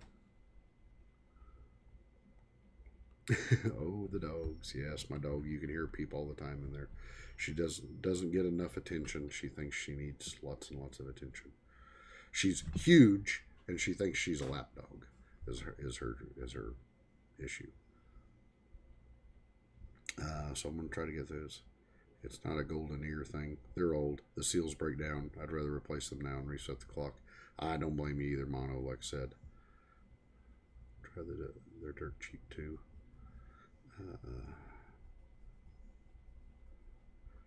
This old man has to check out. Yeah, that's why I'm trying to wrap up. It's midnight, so I've got the desoldering iron here. I've got the other soldering iron going. We're going to do one last little bit here, and I'll try to catch up on chat as I go.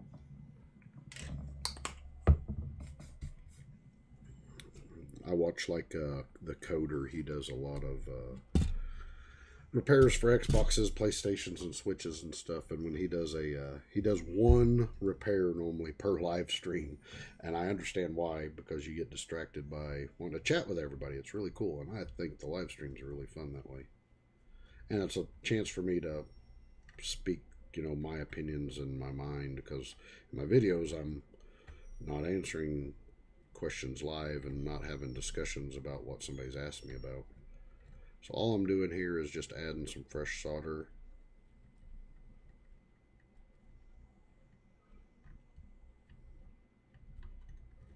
So that my desolder gun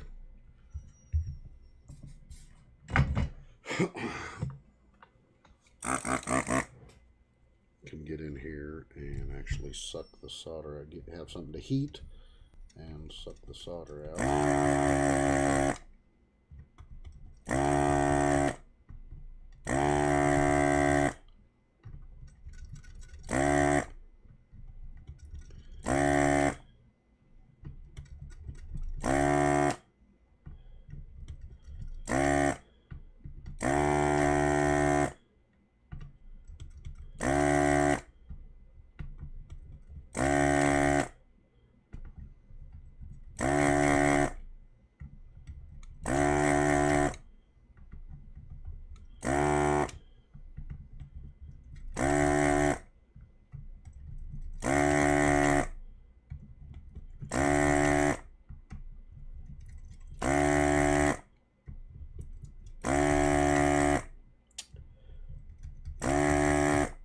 I'm probably getting all kinds of people laughing at me for holding my mouth funny while I'm doing this, but it's actually because I'm helping blow away the fumes away from my face because I'm not running my ventilator out here. So there's a reason.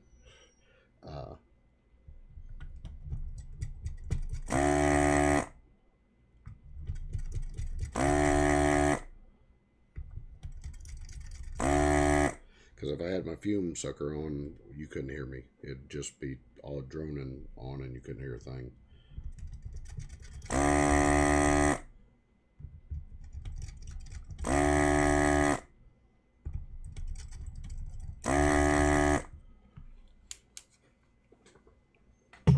Okay, so did we break it free? Well, it's wiggling. Is there any of them that are not wiggling? I have to get my...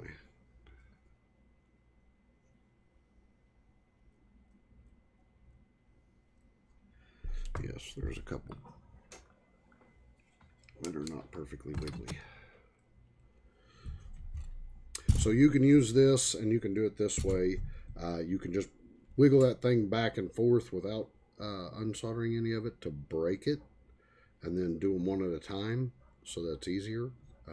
I'm trying to save this board because it looks like it might be repairable.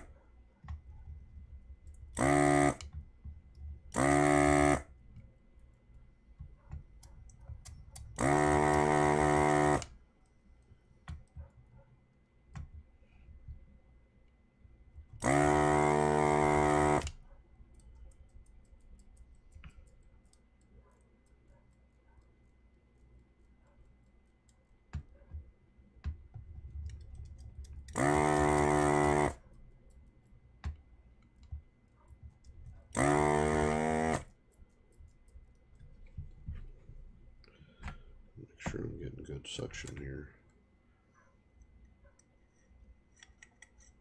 Got one that's not wanting to do right there. Funny thing about it is you can use this thing to solder too.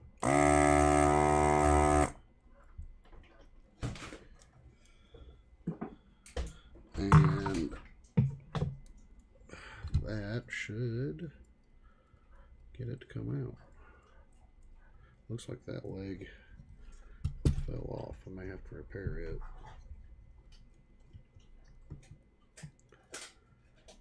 Oh. Sounds like my wife just gave the dog some rib bones. He said we did a rack of ribs on the grill for dinner. And now I hear my dog over there chunking because that noise you heard was my wife opening up the door, so she must have been cleaning up the dinner plate stuff, the last of it. Or somebody came in and got some leftovers. Why you don't want to come out? It's got like one thing holding it and it's loose. It's just not wanting to come out. Oh, there we go. So now I can go over all those holes with solder wick and clean that up. I did have one leg break, but I've got these legs, so I'll desolder that and put a new leg on. But I'm going to try to clean this one up. You can see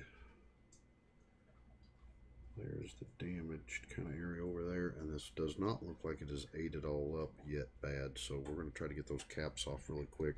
See if we can't salvage this one.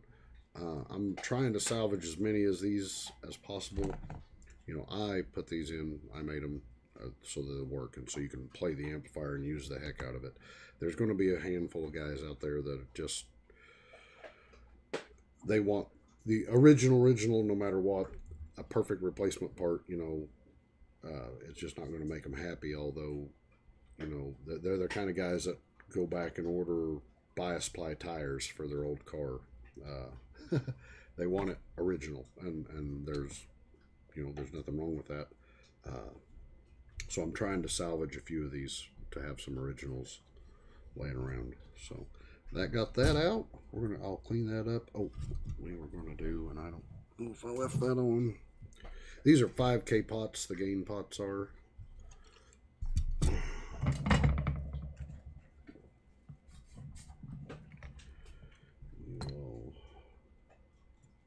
see about getting some fresh solder on that, and I'm going to read chat here in 2 seconds. Since I'm a bit ADHD, I really have to focus when I'm doing stuff with hot things. Okay. Whoa, Mike! Dog treats. Awesome, Mike. You are the best. Bonus. Ellie will love it. So thank you, sir, very, very much. That's actually, Mike, you're the since I hit 1,000 subscribers, it now allows people to make a donation like that. And so you are the absolute first person I've ever received a donation from. So thank you very much, sir. I'll have to find a little way to memorialize this and put it on there. But send me a little email or something, and maybe I can hook you up with a little something. Just because you're the first, and we'll do that as a treat.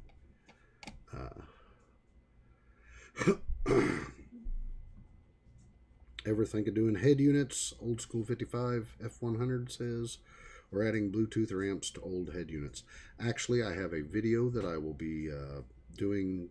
It's not going to be a perfect video. I did an old 55 Plymouth radio, AM radio, super heterodyne, to put back in an original car, and repaired it and loved it and had to do a whole bunch of learning, a whole bunch of things. So it's going to be an interesting video, but I'll show all that. It won't show all the repair because I didn't video record all of it, but I've got a little bit of footage, and then I got some pictures, and I got some other stuff to go with it. And I love doing those old car stereos. They are really, really cool. So yes, if I could get a hold of them, I'd love to get it. So Ellenberg left. Got one of those solder suckers. They are nice. Like I said, it allows me to salvage these good ones, and it allows me to take FETs out by the bunches and stuff. Whole lot less work. The fart gun, yeah, that's what my wife called it, and she said, "Oh, you got to have a bunch of those guys on there watching your videos, and they're all going to act like 13-year-old boys, and they're going to laugh at your fart gun." And I'm like, "Well, I'm going to be right there laughing with them." And she's like, "Well, me too." And so, yeah, it was funny. So nice. I have the 808. Oh, that's the new model. Yeah.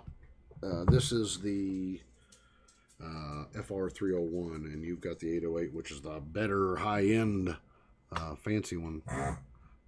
So I wish I had, because I'm still doing this hobby, not doing it as a profession. One of these days when I retire, I'd like to do this part-time as my, because I'll never stop working, but as my retirement fund. So nice. I've been trying to get my hands on a Pacer Heiko station. I'll tell you what, let me see if I can get it over here.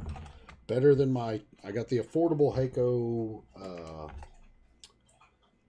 FX888D, which is the hobby level one or whatever. Let me unplug this. See if I can get it over here without creating a disaster.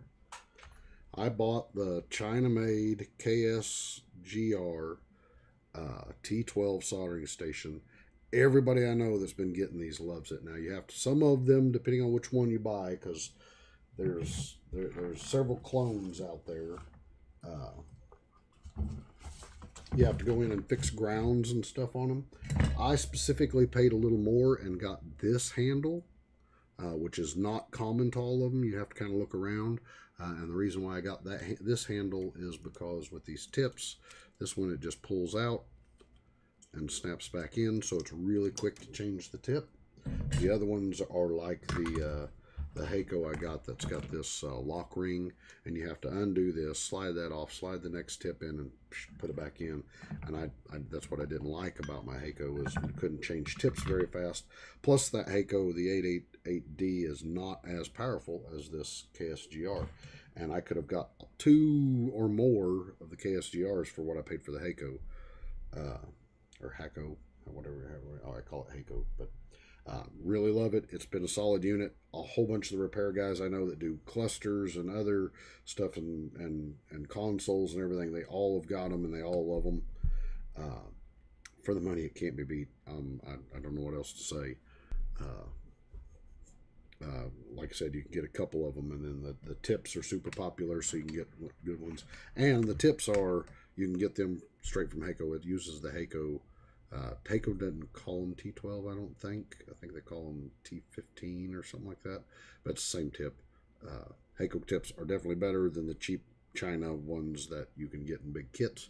But you can get a big kit so that you can see what all sizes you really want and use.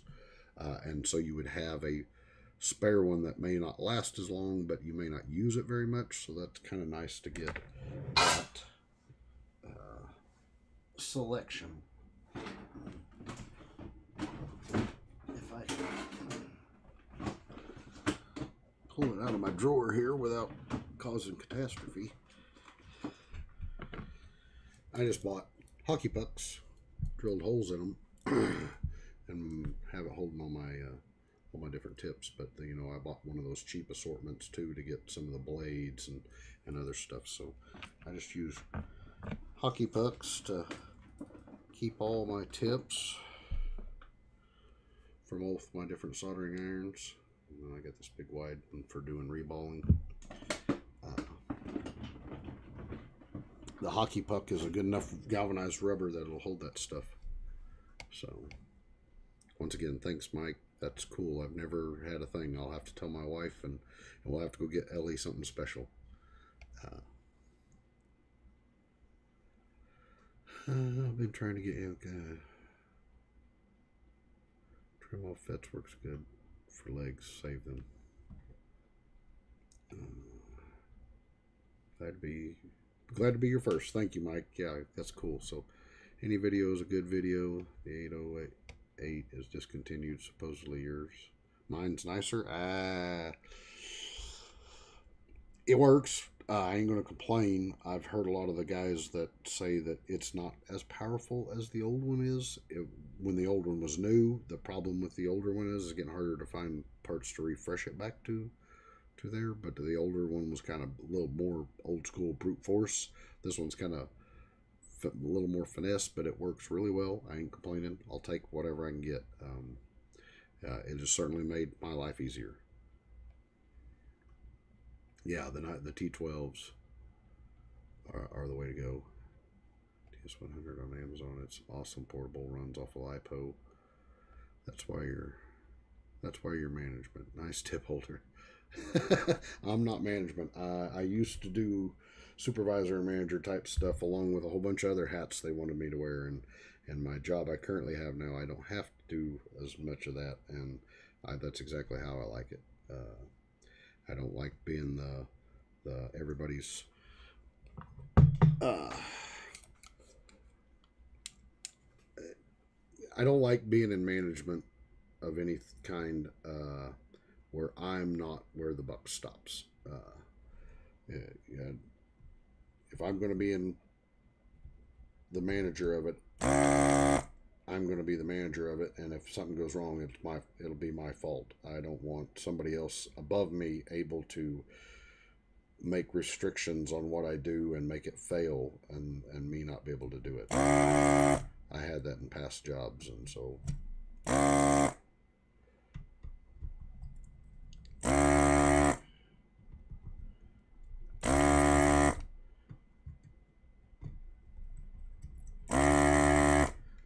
then we said we was going to pop this other cap out here.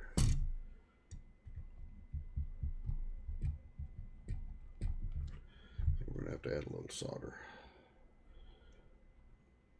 This board will have to get inspected for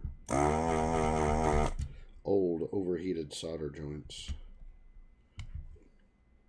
Because like this cap has got it. This may be due to electrolyte leaking.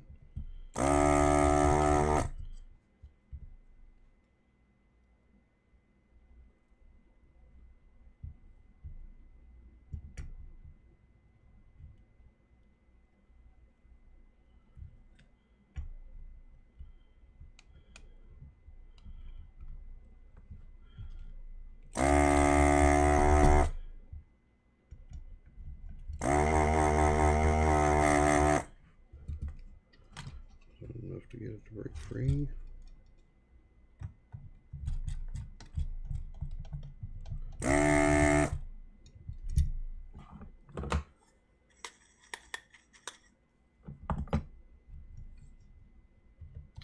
Okay, guys, I'm going to look at the last bit of the chat. You say your 800 plugs up quick. I'm about to pull this one apart and show you this one. It feels like it's not quite getting there.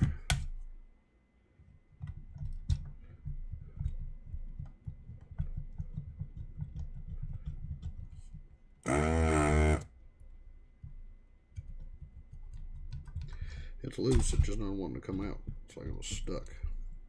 So anyway, I'm going to shut this off. My cartridge. Got a cleaner rod. I've got two different size tips. I got a small one and a bigger one to do the larger size fet legs and stuff. It has a filter at the back. You can see. Oh, let's get it all over. Not all over this board. All over this. So you can dump all of it out, and you have to clean that part of the filter. Of course, it came with some more filter pads and stuff, and these eventually have to be completely replaced. But once that area gets kind of plugged up, it stops sucking as hard, and then, like I said, these filters on the back here, this one's, they get like lead vapor deposits on them, and they get hard, and then it'll stop sucking. So it's not got a huge chamber for doing a ton of stuff. You have to keep it maintained. I've seen reports where people have had these cracking. I haven't had that problem yet, but that's neither here nor there. Here is my problem with it. See this cord where I've had to fix it? This is a stiff, non-high temperature cord that came with it. As much as I paid for this, I expected it to come with a silicone covered flexible cord. It came with a very PVC jacket, very low temperature, and anything that touched it, especially when it touches itself, it melted right through. So I had to make a repair to keep it working, and then I'm going to, and it's touched a few different times because it's so stiff. That's the problem. It's stiff, and it makes it easy to get it into it because it's got a bad memory to it. So my biggest complaint is the power cord. I've got some nice silicone jacketed power wire that I'm going to replace that with. That's nice and flexible the way it should have came from the factory. But that was all in there. I cleaned it out before I used it last time. So, of course, that's thin. This little deposit here is pretty thin. But that's from taking that whole card out. And those caps and those legs on the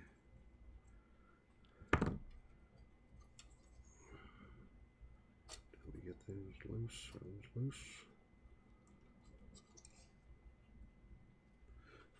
It's not perfectly loose.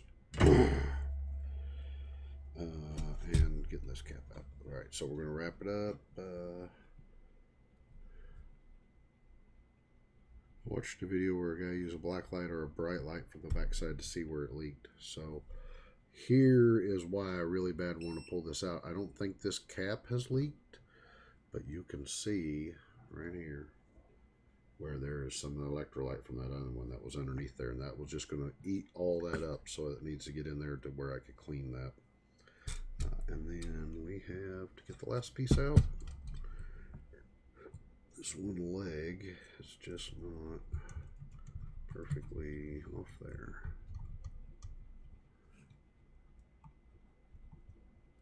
There we go. So there's the old gain pots.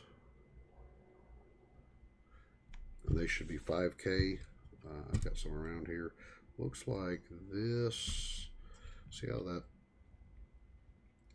RCA is a little crooked? We'll have to fix that up. I don't like that to be done. Clean that up. In this syringe, I have deoxit. So I'm going to go on ahead. Before we go to the next live stream or whatever, I'm going to go on ahead and dribble.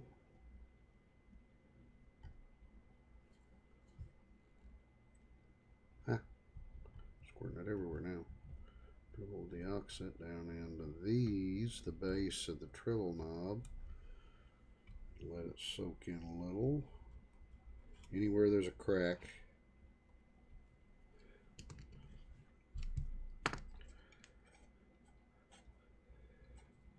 And start working those to clean them.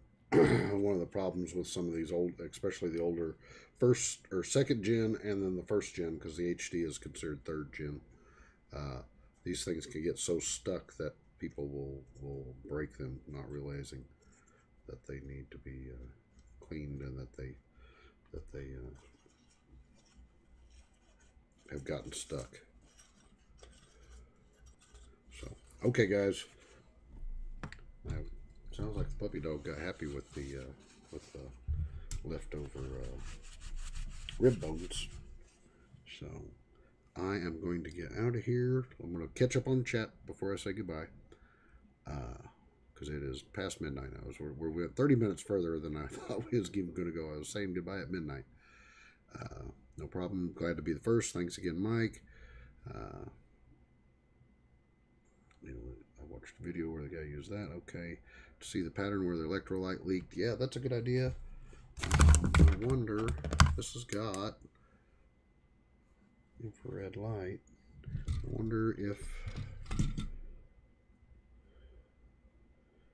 I may have to turn out the lights and do an inspection. I may do it with the garage dark. If that ends up being a real trick, I'll show it in the next video for certain and stuff. So, all right, old school 55 F-150.